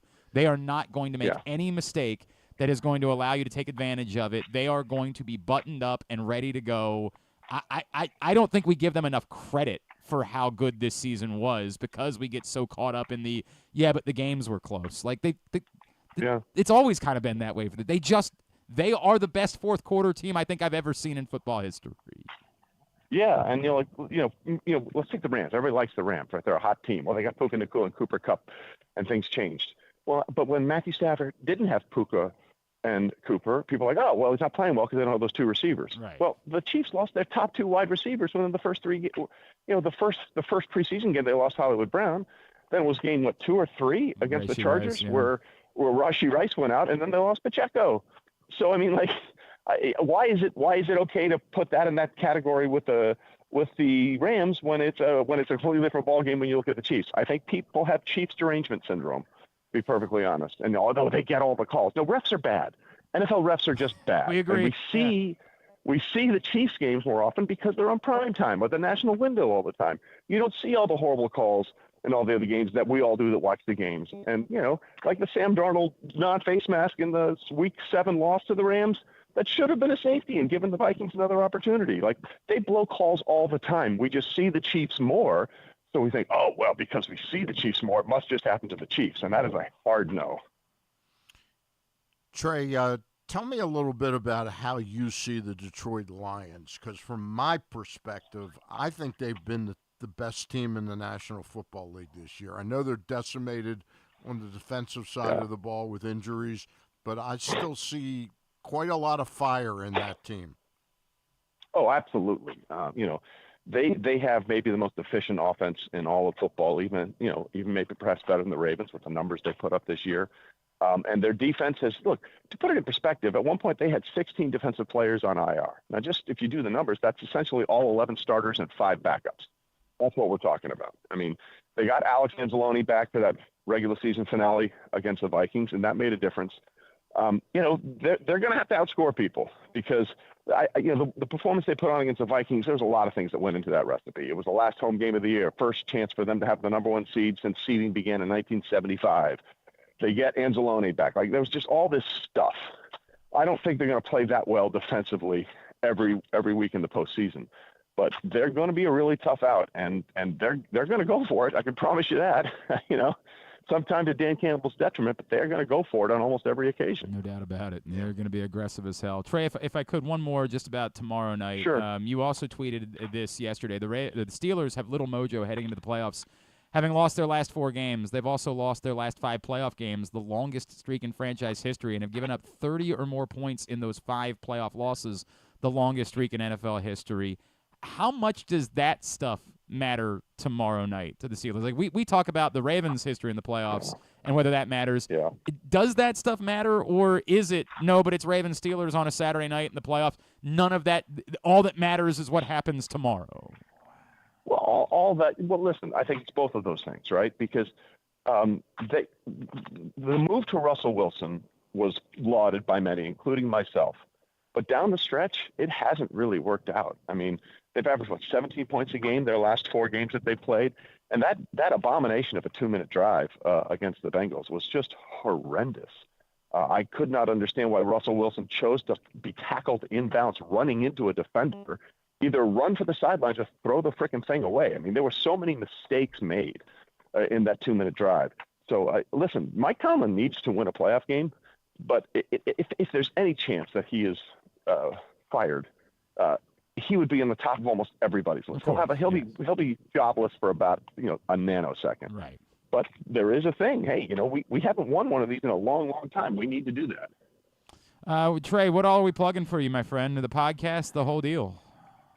Yeah, thanks very much. Most importantly, the pregame power-up on DraftKings Network.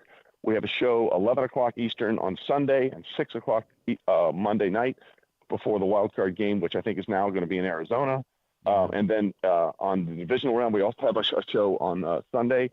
And then we also have a show all on Conference Championship Sunday. And also we'll be in New Orleans for the Super Bowl all week long. So. Hey, Trey, I got one more media question for you. We know that Amazon paid $120 million for this game, not the Pittsburgh-Baltimore game per se, but playoff game, but right. the time Right. slot, Yeah. the Saturday night game. Yeah. Where are we heading with this? With streaming? Yeah. That's the future. I mean, Roger had a great question about this last year. He said, we fish where the fish are.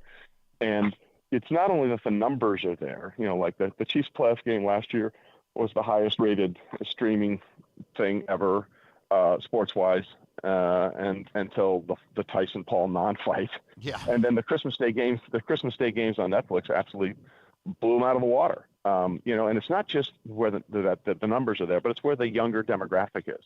And the NFL is really good about 2 things: keeping our attention and making money. And they know that's where the money is. So I think this is a continuing process that you're going to see happen more and more.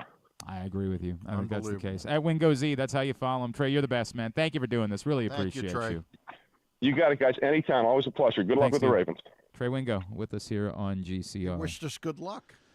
I mean, well, he put it into the ether. He's sort of putting his neck out on the line that this is going to be the time that things change for Lamar Jackson. So he obviously wants it to happen. If not now, never. I mean, when? If when? Not now, when? And to the point, I really don't want to go down the road. Look, if the Ravens somehow lose this game tomorrow, we'll have plenty of time to talk about it. But we had this on the radio show the other night. Rita and I had the are we back to Super Bowl or bust? That's how we're feeling about the Ravens.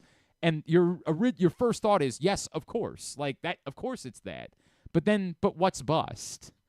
Like, I mean, look, if we win tomorrow and go to Buffalo and win, it will be a successful season. No matter what happens in the AFC Championship game. Yeah, I would agree, and I would expect us to go into Kansas City and play them very, very tough. I think this is interesting perspective because you acknowledged at the beginning of the year that you expected the Ravens to take a step back this year. I thought this year they were going to take a significant step back. Being AFC North champions, putting it all together. But I think for Lamar and for where Harbaugh's career is right now, getting past Pittsburgh and Buffalo would be a significant success for the season. It would disappoint fans, but it would be they wouldn't go into next year having that monkey on their back. The Chiefs thing would still exist significantly. The Chiefs thing, if the Chiefs are there. Fair. Yeah. Fair. Although, man, it would actually Maybe the Chargers are going to beat them. It might be worse, yeah, if they have another AFC Championship game and at home. Jim Harbaugh that would probably be a much worse scenario than if they were to lose in Kansas City. That would be dreadful. Yeah. All right, are you ducking out early? I'm good for till noon. Okay, I want to talk about it. I'm going to send it from last night's game. The internet lost their minds about something that Greg McElroy, who was doing the game with Sean McDonough last night, said at the end of the game. And I want to tell you why the internet is wrong. Okay. Is completely wrong. Well, I'm sure you're right. Greg McElroy was right. 100%. He nailed his analysis in this moment. And the internet acted like he was a buffoon. But he got it 1,000% right. We'll talk about that when we come back in. Stan the Fan is here. It's a Friday edition of Glenn Clark Radio. Treat yourself and taste the Baltimore tradition that is the legendary Costas Inn. Hey, it's Stan the Fan Charles. For over 50 years, the Costas Inn has been a Baltimore original, dishing out their amazingly scrumptious, fat, award-winning crab cakes and steamed crabs. Every season is crab season at Costas, so make your plans now by calling 410-477-1975 and reserve your taste of heaven. Sit back, crack some crabs, and watch the Ravens chase down another title on Costas' 15 TVs. On Monday nights, Costas offers their half-pound jumbo lump crab cake with 2 sides for under $30, and there are nightly specials Monday through Friday. So head on down to the Costas Inn at 4100 North Point Boulevard or visit them at CostasInn.com. Make the most out of every day in your Toyota RAV4. Available in hybrid or gas-only models. A RAV4 can get you where you want to go in style. Check out buyatoyota.com for deals on new RAV4s from your local Toyota dealer today. The votes were all counted, and the results are official. Royal Farms was named #1 for food in the USA Today 10 Best poll, receiving more votes than any other convenience store chain in America. The next time you want to get some good food fast, doesn't it make sense to go to Royal Farms? Voted best in the USA and home of world-famous chicken. Real fresh, real fast, Royal Farms. The latest edition of Press Box is available now, and it's our very special Best of 2024 issue. On the cover, we celebrate our Mo Gabba Sports Person of the Year, Lamar Jackson, as Bo Smolka profiles what the quarterback means to the community beyond the football field. Also inside, we celebrate the top people, performances, and moments of the year in local sports. Press Box is available for free at over 500 area locations, including 60 Royal Farm stores, and you can always read the entire issue and find the best daily coverage of the Orioles, Ravens, and Terps at PressBoxOnline.com. Need a trophy or award that's as unique as the achievement? Look no further than Crown Trophy. With locations in Owings Mills and Gaithersburg, they specialize in custom trophies, plaques, and medals for any occasion. From sports and academic awards to employee recognition and corporate gifts, visit crowntrophy.com today and let them help you create a lasting memory for your school, team, or business. Crown Trophy is a proud supporter of the Maryland Public Secondary Schools Athletic Association. crowntrophy.com. One of the things that's definitely wrong with this country is that this dude still has a job somehow, some way. Glenn Clark. All right, back in here on GCR. Stan the Fan Charles with us on a Friday edition of the program. And don't forget, Project Game Day returns tomorrow night following Baltimore-Pittsburgh. Come hang out with us, PressBoxOnline.com/game day. Myself, Rita, Femi, I assume Steck, KZ, game time. You hear that KZ has to go to a wedding tomorrow night. Someone, yeah. That's not a good friend. No. I mean, clearly they scheduled the wedding some time ago, but not ideal circumstances. Not ideal. But he said he's going to try to Friday and late. Or Saturday Saturday night. Late, early. And that's what I time. said. Like, it's a terrible time for a wedding, no matter whether the Ravens are playing or not. Right. Like, what an so awful, romantic, right? And it's going to snow again the night. Like, Maybe, yeah. Use that as an excuse, Oh, is that you can't? Sorry, couldn't make it. The roads are rough. Not going to be able to get out there. It's Western Maryland. Yeah, you real can't get tough. out there. But yeah, the whole crew tomorrow night. PressBoxOnline.com/game day. It's brought. Josh may call you tomorrow because I think he's hanging in the Big Apple. Josh, regular part of Project Game Day, of course. We love Josh. It's all brought to you by Femi tight. They are. They're buddies, 100%. It's all brought to you by Easy Pass, 1-800-GAMBLER, and also the CIAA tournament. So last night, Penn State, Notre Dame. Penn State gets the ball back. It's the moment for Drew Aller to prove Griffin right. Griffin's a Drew Aller truther. Well, no, the good news is now he gets to go back, develop for another year. Because now he definitely has to go back, and they can the Penn State can lose in the same exact game next year as well. So it'll be it might be a little bit harder for them to get to this game next. Well, They might have to beat somebody in order. They're going to have a more experienced Drew Aller. So that throw last night was anyway. I know you want to talk about it. It was not great. He was bad. I mean. Yeah. Everyone on Penn State, I think, draft stock skyrocketed except for Drew Aller. Oh yeah, Abdul Carter, 100%. Great night for him. Tyler Warren, always a great night for him. Key Wheatley, it's Spalding's own as a Key Wheatley. Unbelievable game. But yeah, Drew Aller gives the ball right back. So now Notre Dame's in a bit of a weird spot because they need yards, but they definitely don't want Penn State to get the ball back. So they're trying to run Riley Leonard, with an extra blocker up the middle. Let's get some yards back. They've got a good kicker, but you don't really want it to come down to like a 56-yard kick at the buzzer. So they're in this sort of in-between spot. So on one play, I believe it was the second down play, Riley Leonard had a hole, nearly broke one. Yeah, second down.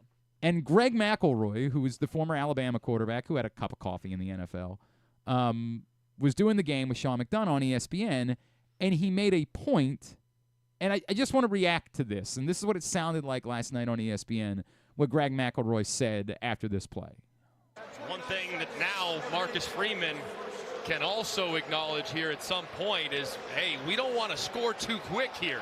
So if you break free... Well, I think they're playing for the field goal, right? They're going to run a couple more plays and try to kick it on fourth down if it works out that way.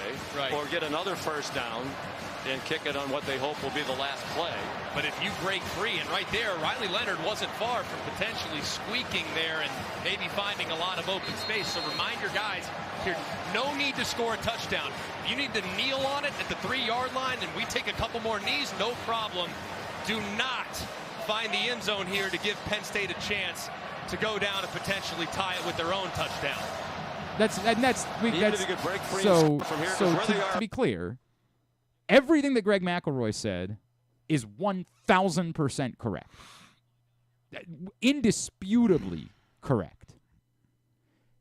The internet says, what do you mean don't score too quickly? There's 29 seconds left in the game. What are you waiting for?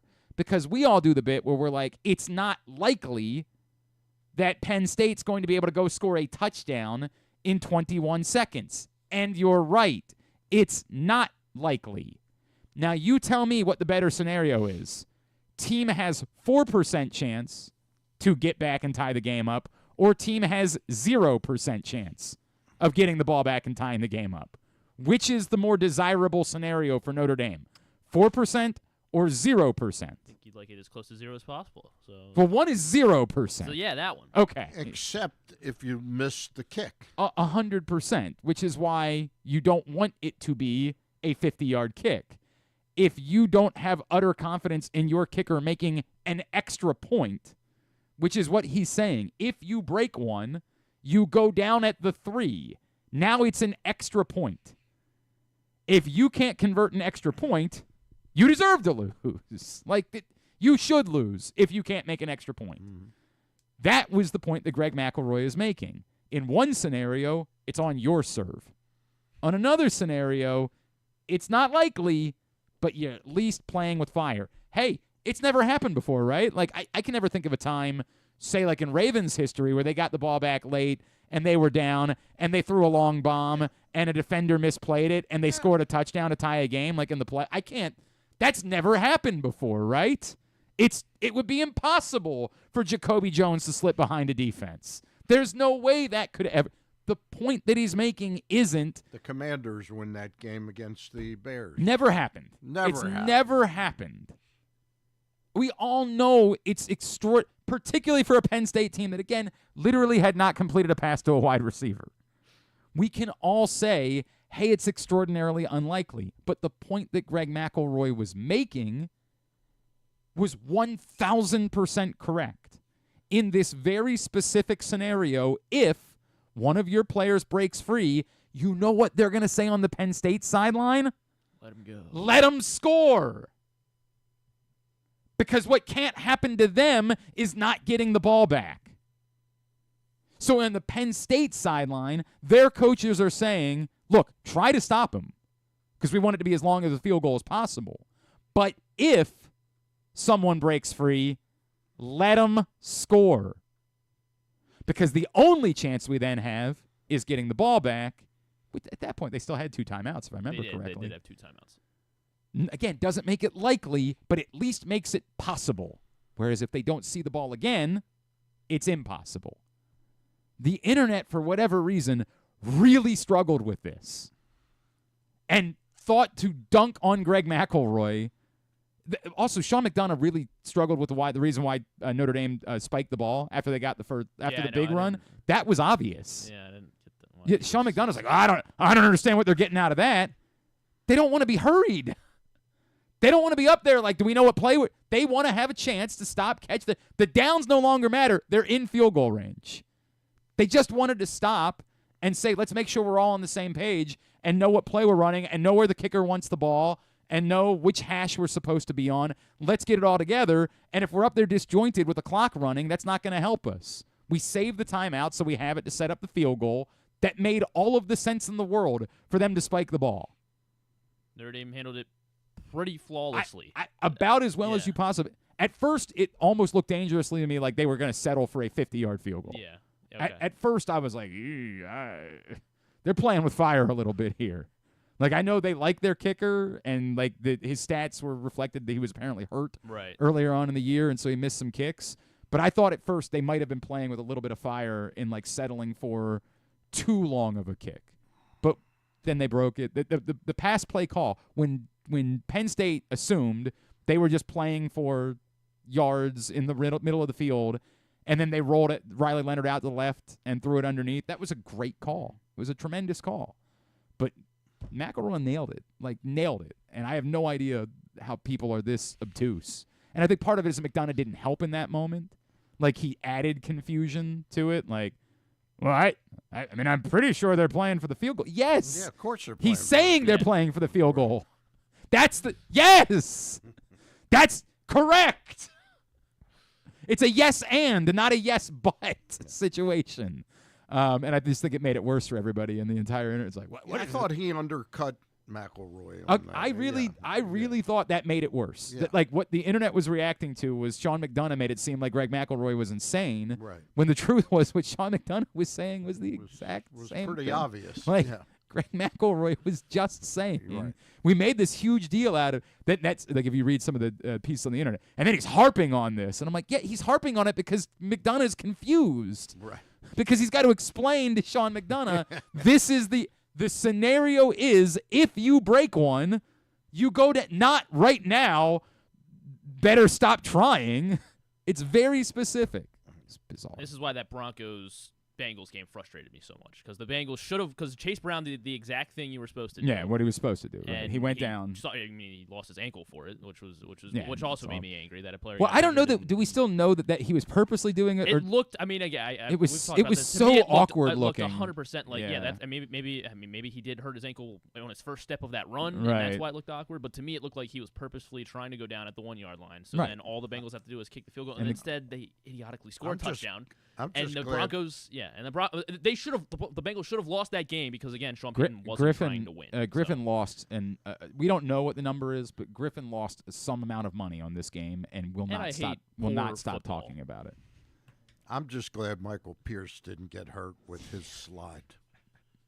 The slide actually looks smooth as hell. That's the crazy part. The slide could not have looked smoother.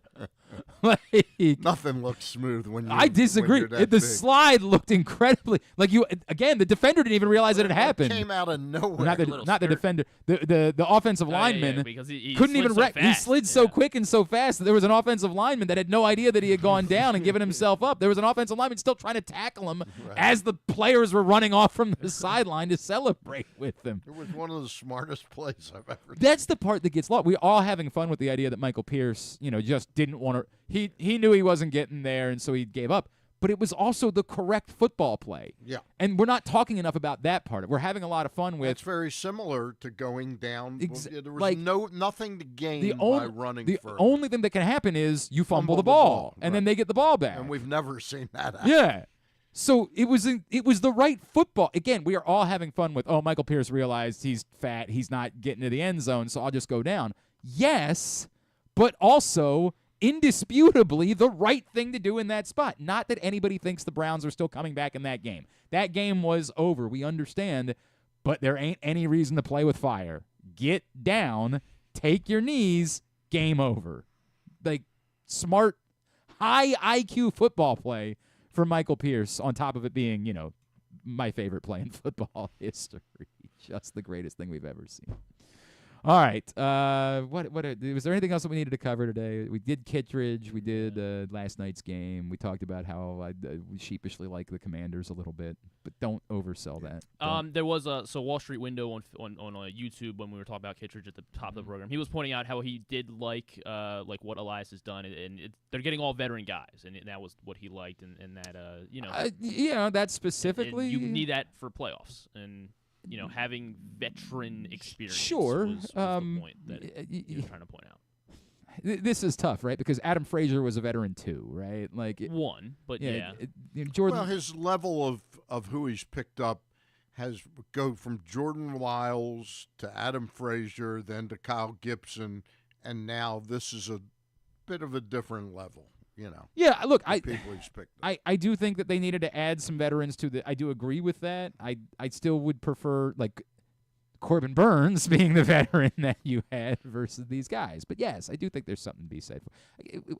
We're not going to debate the Kittredge. The Kittredge thing is a good signing.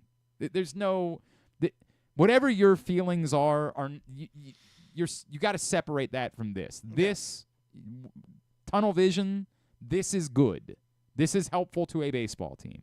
There are bigger conversations to have about where the roster is on the whole in comparison to the other contenders in the American League. We can have those conversations. But Kittredge alone, good. Yes, this is the type of move that you should be making. Kittredge good, 100%. Hey, today's show also brought to you by County Sports Zone. It's countysports.zone is where you go to find out everything related to high school sports in the state of Maryland. Scores, schedules. There were a lot of schedule changes because of the weather this week, so you can find new updated schedules by going there. And it's for every sport, every school, every level, private and public throughout the state of Maryland. Check it all out. Countysports.zone, proudly sponsored by your local Toyota dealer and buyatoyota.com. And they bring you tidbits. How about that? And how about that? We didn't talk about the weather once today. No mention of well, schools were open. Life's good. What's the weather forecast for the rest of the day? Tonight there's supposed to be an inch or two. Oh, yeah. Griffin, do your bit. I think it looks it's going to be cold, I can tell you that. But otherwise, I think, it looks you're just supposed to say, you're just supposed to say it looks good right now. Yeah, it looks good right now. Like Calvert Hall's got a turf baseball field. I think they can play baseball today. Wow. I think they'll choose not to. They could if they wanted to. I think they'll choose not to. So the word is 2 inches of snow tonight, really, 2 right? Inches? Jeez. I heard an inch. I think it depends. Apparently, again, out by you, it's not supposed to be much. Oh, really? And then, like, on the it's plateau. another one of those weird Anne Arundel County. The city. I don't know what's going on. That like Anne Arundel County is the county that's getting hammered this winter. But I think it's another one of those where like it's actually worse city south. Apparently, DC schools have been closed all week. They've been closed like since before Christmas now. Then I'm trying to think. Maybe I hang on a second. I saw a tweet yesterday. Oh man, it's gonna drag. Go ahead, do your tidbit. All right, I wanted to go ahead and do an Andrew Kittredge one because the one thing that because everyone's pulling up his baseball savant page. He's of course in the 100th, or at least last season he was in the 100th percentile in chase rate. Had a 38 or a 39% chase rate. Sounds great. Yeah. May that Only one other continue. player joins him in the 100th percentile. Is there going to be any chance you guys can guess who also had a 38 plus percentage One chase other rate? player in all of baseball? Last season, yeah. Devin Williams. Not Devin Williams. Is it possible he didn't like qualify just because I guess he Aroldis Chapman. Not Chapman. He's because he's kind of a tough one to get here. He was in Arizona Diamondbacks bullpen arm. Seawald. Not Seawald. If it's not Seawald, I'm not sure that I know. It's that young kid. I can't remember his name. The one that pitched in the World Series a lot, or no, I didn't think he pitched Okay. in the. Yeah, he did pitch in the World the one Series. that with the weird last name? Is that the one? You're thinking Yes. of? It's not him. Fott. Is that who you're thinking of? No. Oh, you're not thinking of Fott. It's not Fott. No, a relief pitcher, like well, sort he of does a sometimes. sixth inning guy comes in the sixth. Yeah, inning. I mean, I guess I want to say I think this I'll is be what we're honest. talking about. When you give the name, I'll be honest. Well, then I'm just going to give away the answer if I say Well, the but name. I'm clearly not getting it, Griffin. Yeah. This is All right, Joe Mantiply. Is that who you're thinking? No, that was not who Joe I was Mantiply, also The also left-hander. also a 100 in the 100th percentile. But yeah, Kittredge above Mason Miller last season, ahead of Griffin Jacks, ahead of Emmanuel Clase. But yeah, so he was an unbelievable chase percentage guy. So my tidbit was I wanted to ask you guys. There were only 4 Orioles with an 80% or higher. Or sorry, hold on, I was looking at chase. Sorry, only 3 Orioles in terms of chase percentage. There were 6 with a above a 50% tile. last season. Last season. Well, we're just gonna. There's only so many bullpen arms. All right, well, Hey, we'll we're name just them. gonna name them. Well, I want you to see. I want you to try to get them right. Also, they're not just bullpen guys. Not just bullpen guys. Yeah. So 3 guys with 87 to 89. And I assume there had to be a qualifier here, like you had to pitch a certain number of. Yeah, well, and they went season long, so they Yeah. weren't necessarily, I guess. I'll still say Grayson. Grayson, he was in the 72nd, not in the 80s though. But yes, he was in the top 6 of the Orioles in chase percentage. So you're saying you don't like this tidbit, is what you're saying? I'm saying it's tough because there's a very small group of people to pick from. Like, we're just naming. I guess what I thought I was doing was trying to show the upgrade he is to the pitching staff. I but- appreciate that. but I just think for the actual Fine, quiz part forget of it. it. Whoa! How about Chris- Gibbs, how about very Chris- how about very Chris- sensitive. player. How about Chris Sale? Well, it was Orioles. Yeah, just Orioles. Oh, that he just was doing. Orioles. Yeah, that's what I'm saying. There's a very All right, we'll do the small Jahmyr group Gibbs of. one. Who are the guys? Tell We'll me. do the Jahmyr no, Gibbs one. No, give it the doesn't even no. matter. Stop! You're getting very sensitive. Things worked out for you yesterday. Yeah, you're right. They did. Yeah, you had Perfectly. Did you? You don't know what happened yesterday on the show, Stan? No. Oh man, we had quite the day yesterday. Richard Sherman, was scheduled to join us at 11:45 yesterday. Of course, he'll be in town tomorrow night for Amazon's coverage of the game. Stiffed you? Well, so at 11:45, the phone rings. Griffin answers it, and it's a new PR person we've never worked with before. Right. On the phone saying, "I'm so sorry, we're gonna need like 5 minutes." Okay. Okay. Well, we've all 5 been, minutes. we've all been right. there, no problem. We can accept that. So we're doing something else, and right in the middle of it, I think it was tidbit. Yeah, we were And- tidbit. You were and guessing names, and I was like, Griffin's giving me whatever yesterday's tidbit was, and I'm guessing names, and he just goes silent. I'm like, was that correct? He's like, I'm like, oh no, like this isn't good. He's like, well, do you just want me to tell you? And I'm like, it might. They said we could still do it, but it might not be for 15 like until 12:30. And I was like, well, is it going to be at 12:30 or because it's at 12:30, we'll just stop the show, record it, and air it tomorrow. And he was like, I don't know. They don't know. It just could be any time between now and 12:30. I'm like, all right, dude. Well, here's what we're gonna do. We're gonna We'll do another couple of minutes. We'll see what happens. I'm going to run out of things to say at some point. I can only filibuster for so long, and then we're done. And then whatever it is, if he's called in, and we all know what this feeling is like. We've all produced shows and done shows. Griffin, of course, knows, hey, if I get Richard Sherman, it was a really high-level get, right? That's a good get. Then it's fulfilling for me. I feel like I won today. Like I did my job. We get to advertise, hey, today on the show we had the whole thing. And so I said, dude, I know I'm going to try to, but we're going to get to a point where it's just going to be theater of the absurd, me trying to stretch this thing out. Right. So we'll go as long as we can. And then somehow he got me going on, oh, you know what we ended up talking about was, did you see that Aaron Glenn declined an interview with the Patriots today? Yes, I did see that. We ended up talking about that yesterday, how everybody just thinks that these are Rooney Rule hires. Like the Patriots, they know they're going to hire Mike Vrabel. Right. But they've got to so they interviewed Byron Leftwich, and they interviewed who was the other? Pep Hamilton. Yeah. And everybody's like, dude, these guys should say no. They know they're not getting the job. They're being played here. They should say no. And I said, but I don't think anybody will ever do that, because then you're the guy that declined an interview. That's going to hurt you. Well, as it turns out, Aaron Glenn declined an interview with the Patriots because he just said, I know I'm not getting the job. Right. Why am I participating in this charade? So good for Aaron Glenn, right? So we talked about that for a minute. We get through everything, and I just say, Griffin, I'm sorry. I'm tapped out. Colson comes in here, does some nonsense, the whole thing. Like, I just say, I'm tapped out. We got to wrap it up. He's very good at that, by the way. Yeah, some nonsense. Well, he was on his way. He was like, I can't do this. I got a big power lunch with Stan and Luke. I got to get to way more important. The Holy Trinity is getting together. Like, the whole thing. So I finally say, Griffin, I'm sorry, I'm out. Like, I gave it my best. We'll have Richard Sherman tomorrow. It'll be just fine. I gave it my best. We got to wrap up the show. And he's, dejected. He's like, all right, I get it. I understand. So we do the whole rigmarole that we always do at the end of the show, where we thank the guests, we plug what's coming up tomorrow, we read all the sponsors. And I say, have a great Thursday night. Go Towson, who won. Yeah. Go UMBC. Also won big. Duke sucks. And I swear to God, the phone rings. As soon as I say Duke sucks, ring, ring, ring, ring, ring. It's like we planned it or something. And he has not hit stop yet on the broadcast. So I said, all right, fine. And so we ended yesterday's show with a great, and by the way, Richard Sherman couldn't have been better. Right. If you missed Richard Sherman yesterday, he was awesome. Really, and he's cool. Did he have anything against me? No, nothing. It was nothing against you. It was just, well, you're a sorry asshole. Yeah, he called me a sorry ass host, which I loved. Like, it was a great segment with Richard Sherman. It was well worth it. So you stole that yesterday. Like, you should be riding high. Me criticizing the tidbit trivia. Right. You got Richard Sherman yesterday, and a miracle. So, settle down over there. And today's been a good day. Mike Golic was great. Came through. Trey Wingo. We had a good show today. Nick Triantopoulos. Yeah, he didn't post, but that's okay. We love him. We'll give him that pass. So who were the answers? Corbin Burns had the highest.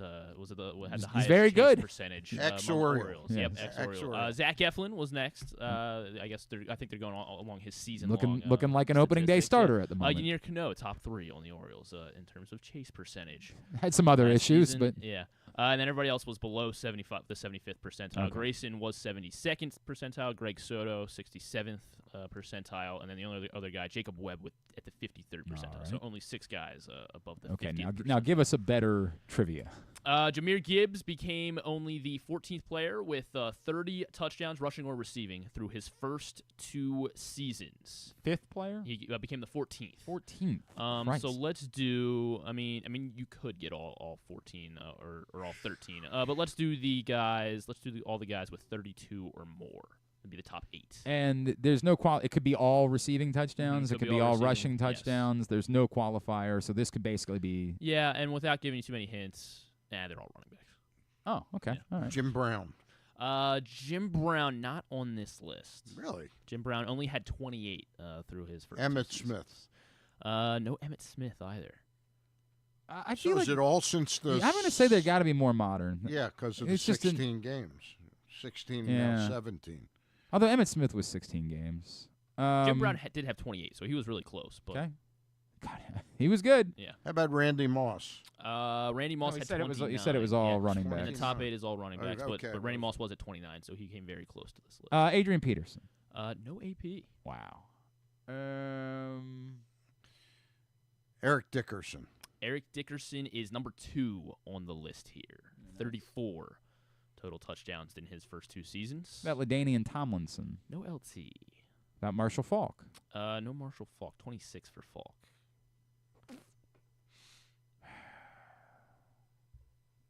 How about Christian McCaffrey? That's a good guess, Dan, but no Christian McCaffrey. Like, well, the Panthers just weren't scoring enough touchdowns. Damn, this is Edgerrin James. Edgerrin James is number 1, 35. Really? 30 most touchdowns through the first 2 seasons. 35. How about Le'Veon Bell? 9 receiving, 26. That's a good one. No Lev Bell.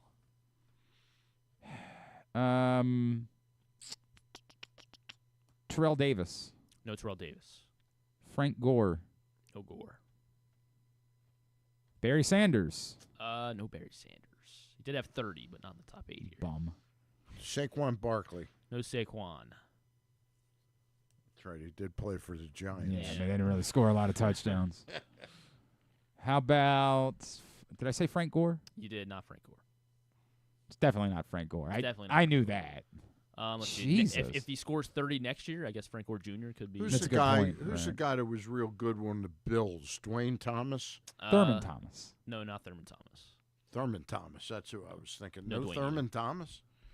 No. Jesus. Thurman Now I'm starting to think Thomas. these might be. How about like Chris Johnson? No Chris Johnson. There's a Johnson on here. There is a Johnson. It's a John. I'll bet there is a Johnson. Chris Johnson at 26, by the way. Who's a Johnson that would have had more than Chris Unbelievable Johnson? first 2 seasons for this guy. It's not David Johnson. It is, in fact. Stop David it. David Johnson. Johnson Jesus. had 33 touchdowns Wow. in his first 2 seasons. That's That a guy, good, that guy that was fell a off good- the face of the yeah. planet. Yeah. Like, just disappeared. All right, Matt Forte. No Forte. Arian Foster. No Aaron Fred Foster. Taylor. No Fred Taylor. Eddie George. Maurice Jones-Drew. No. MJD's close, but no, not in the top Tiki 8. Barber. No Tiki Barber. Jamal Charles. No Hama Charles. Jamal Lewis. No Jamals. Sean Alexander. No Sean. Who are these people? They're good running backs. Are they? Yeah, I swear. Jonathan Taylor. Yes, Jonathan Taylor. 32 touchdowns. Yeah, baby. This is a bloodbath. Alvin Kamara. Alvin Kamara's on the list. Hey! 32 for AK. So we have 2? Yeah, 2 more. No, 3.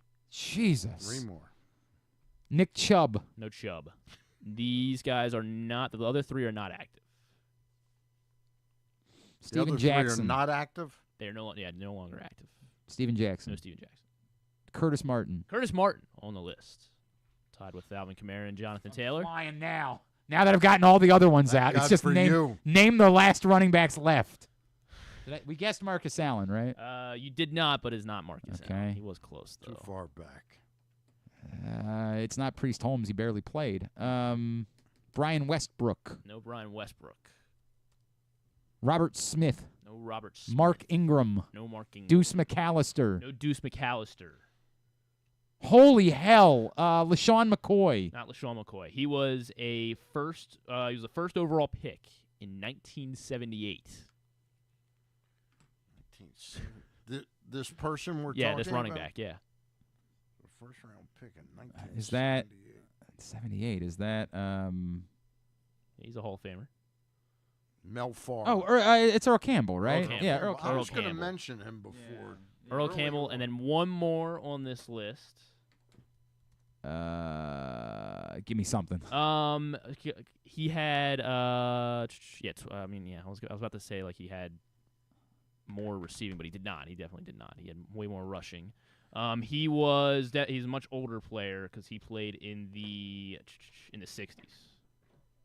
I did not have a crazy long career. Yeah, Gale Sayers. Gale Sayers. Gale Sayers had 34 touchdowns, tied with Eric Dickerson through his first 2 seasons. All right. That one. So Jahmyr Gibbs just behind that company. Not bad company. Not bad company. Yes. All right, Tidbit was also brought to you by the CIAA tournament. That's right. Baltimore is welcoming the excitement of the Food Lion CIAA tournament. Men's and women's basketball tournament back to CFG Bank Arena from February 25th through March 1st. Your tickets are available. Get them now at Ticketmaster.com. Again, for the Food Lion CIAA Men's and Women's Basketball Tournament at CFG Bank from February 25th through March 1st. How about that promotion at Live Casino? Yeah, I think it was a big hit for him. It was a big hit for It him. was, 1,000%. We're We're looking forward to the next promotion that we'll be telling you about That's soon. coming up soon, isn't it? Hey, I should mention really quickly, the All-Pro teams have been announced, and this I don't know the difference in who votes All-Pro and who votes MVP, but the All-Pro first-team quarterback is Lamar Jackson, for what it's worth. He's going to win the MVP. I have been so convinced it's going to be Josh Allen, but this is interesting. There's no way around it. Also named first-team All-Pro. Ravens-wise? 2 more. Henry. Not Derrick Henry. Okay. Saquon Barkley is the first-team All-Pro running back. Zay Flowers? Not Kyle Hamilton. Not Zay Flowers. Marlon Humphrey. named nickel? first-team All-Pro. And not Kyle Hamilton? Not Kyle. They named 3 cornerbacks, so yes. Okay. Marlon Lamar. The 2 safeties are Kirby Ricard. Joseph and Xavier McKinney. And yes, Pat Ricard named first-team All-Pro. Wow. So those are the 3 first-team All-Pro I'm sure Ravens. their parents are all I'm very sure. I don't know if they've named they've announced the second team yet, but that is Are notable. those the ones that get fortunate enough to play in the Pro Bowl? Well, no, this is nothing. This is, by the way, I've always said this is All-Pro means more than Pro Bowl does. Right. The Pro Bowlers are the ones that get into the They play the flag and if they want to, Right, if they want to do want that, to, and they don't. yeah. All right, very good. Now let's get tubular. Have you ever thought of taking a cruise to these wonderful destinations with sunny skies and beautiful beaches? Well, wait no longer. We're ready for you to cruise from the Cruise Maryland Terminal. Have a little phrase that you can go from baggage to margarita in about 15 minutes. Choose fun with an array of destinations, onboard activities, entertainment, and world-class cuisine. Contact your travel agent and book your cruise today. Let your adventure begin. All right, Stan's ducking out again. Stan, you back in action next week? You doing any shows next week? He's doing something. Doing something next week. Yeah, at PressBoxOnline.com. You'll Always find up to it. something. At Stan the Fan. Appreciate him hanging out with us this morning. All right, here's what's coming up. Yeah? I may do some nonsense with John Colson. He's good for that. Hey, it worked out. If we hadn't gotten every second of that nonsense with John Colson, Richard Sherman would not have been on yesterday's show. All right, here's what's coming up this weekend, totally tubular-wise. Tonight, God, it's really infuriating. Like, all these Friday nights we've had nothing to do, and you're like, man, maybe Maryland could get one of these Friday night games. And then they get one, and it's a night where you don't want it because you really want to watch the football game. Yeah. Maryland, UCLA tonight down in College Park, 8 o'clock on Fox. Mount St. Mary's. How do we feel about Mick Cronin just going scorched earth on his team? Oh, yeah, like calling I'm the tough guy. I don't need this. Yeah, that was wild. I happen to know somebody who had dinner with Mick Cronin last night. Oh. Yeah. Anyway, yelling at them? I don't know. Mount St. Mary's is on the road at Manhattan tonight at 7 on ESPN Plus, and yes, the second semifinal tonight at 7:30 on ESPN. It's also why couldn't the Maryland game be like at 6 tonight? Yeah, that would have been perfect. Like we can watch it and then we can watch the football game. It's super annoying. Anyway, Texas, Ohio State in the Cotton Bowl tonight, 7:30 on ESPN. Apparently, it's been like North Texas has been pounded with snow this week. So I know a lot of places dealing with a lot of things, obviously. And yes, as Trey mentioned earlier, they did officially move the Rams game to Arizona on Monday night, and you certainly get it. You understand it's disappointing for them. You know, ironically, it means the Vikings don't have to play a road game. Despite winning 14 games, but just an awful scenario in Southern California. Just terrible. And the rest of the weekend. Tomorrow night, of course, 8 o'clock on Prime Video and also on ABC2 locally for Steelers-Ravens. Earlier in the day, the one that everybody cares about this weekend, Chargers-Texans, 4:30 on CBS. On ESPN Plus tomorrow, Morgan State-Howard at 4, Coppin-Norfolk at 4, Navy-Loyola in-state rivalry tomorrow at 5. Big Ten Network tomorrow afternoon. Maryland women at Wisconsin at 2:30. And Towson, off a win last night, tries to go on the road and beat Drexel tomorrow, 2 o'clock on Flow Sports. Australian Open gets underway tomorrow night. It's also very annoying. It's a big sports It's like weekend. my first night that I can sit down and watch tennis of the year, and I don't get to watch it. How does this sports weekend compare to Labor Day? Labor Day is always my 1 seed. Labor Day will always be my 1 seed. And truth be told, the first round of the NCAA tournament or the first weekend of the NCAA will always be. Those are 1 and 2, right? Like they'll always be 1 and 2. But it's a good one. It's a good one. If they're going to do it like this forever, I would prefer that they move. Again, I've made it clear. Move the Australian Open back. Once football ends, I am desperate. UFC's back this weekend, too. It is a big weekend. It's the one that everybody's talking about. Kenzie Dern's in action. Hey. Anyway, the Australian Open gets underway tomorrow night on ESPN2 at 10, ESPN Plus at 7. On Sunday, CBS at 1 for Broncos Bills, Fox at 4:30 for Packers Eagles, and NBC at 8 for Commanders Buccaneers. Everything else, go to glennclarkradio.com, and you can find it there. Non-sports? Not really. They're respecting Super Wild Card Weekend, so it's there's if anyone's into it, there's a Bill I don't Maher, believe the NFL even refers to it as Super Wild Card Weekend anymore. which they're missed. They should. I know you were all in on Super Wild Card Weekend. It's now it's just Super Football Weekend. I don't know what they're gonna call it. Bill Maher has a comedy special. I don't know if anyone's into that. That's on HBO, and he doesn't do anything for me. But. And then Goosebumps Season 2 is out on Disney Plus and Hulu today as well. I didn't know there was it's some sort of reboot of David Goosebumps. Schwimmer is in it in Season 2. If you say so. Yeah. Good for him. I'm glad he's finding last year, work. Season 1. Yeah. Good for him. Those are the two highlights. Oh, yikes. Yeah. Yikes. We're watching sports. Oh, yeah. Sports. Thanks to... We're going to weddings, I guess. It's a big wedding weekend. Yeah. Thanks today to Stan the Fan, of course, for coming and hanging out with us. Thanks to Tim Benz out in Pittsburgh, Bo Smolka, Trey Wingo, and Mike Golic. We'll get all of it up in the greatest hits section of the Can You Take Me Higher tab at glennclarkradio.com. The Bat Around tomorrow morning with Paul, 10 a.m., and then we're with you for Project Game Day tomorrow after the game. And then we'll be back on Monday. And, we'll see. High spirits, I would assume. I would like to hope. If not, oh boy, batting the hatches. What a week it could be.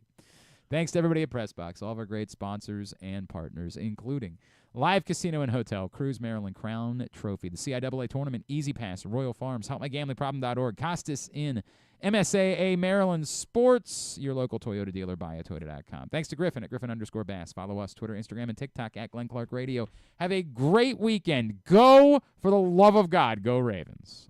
Go Terps, Tigers, all the local college teams. Duke sucks.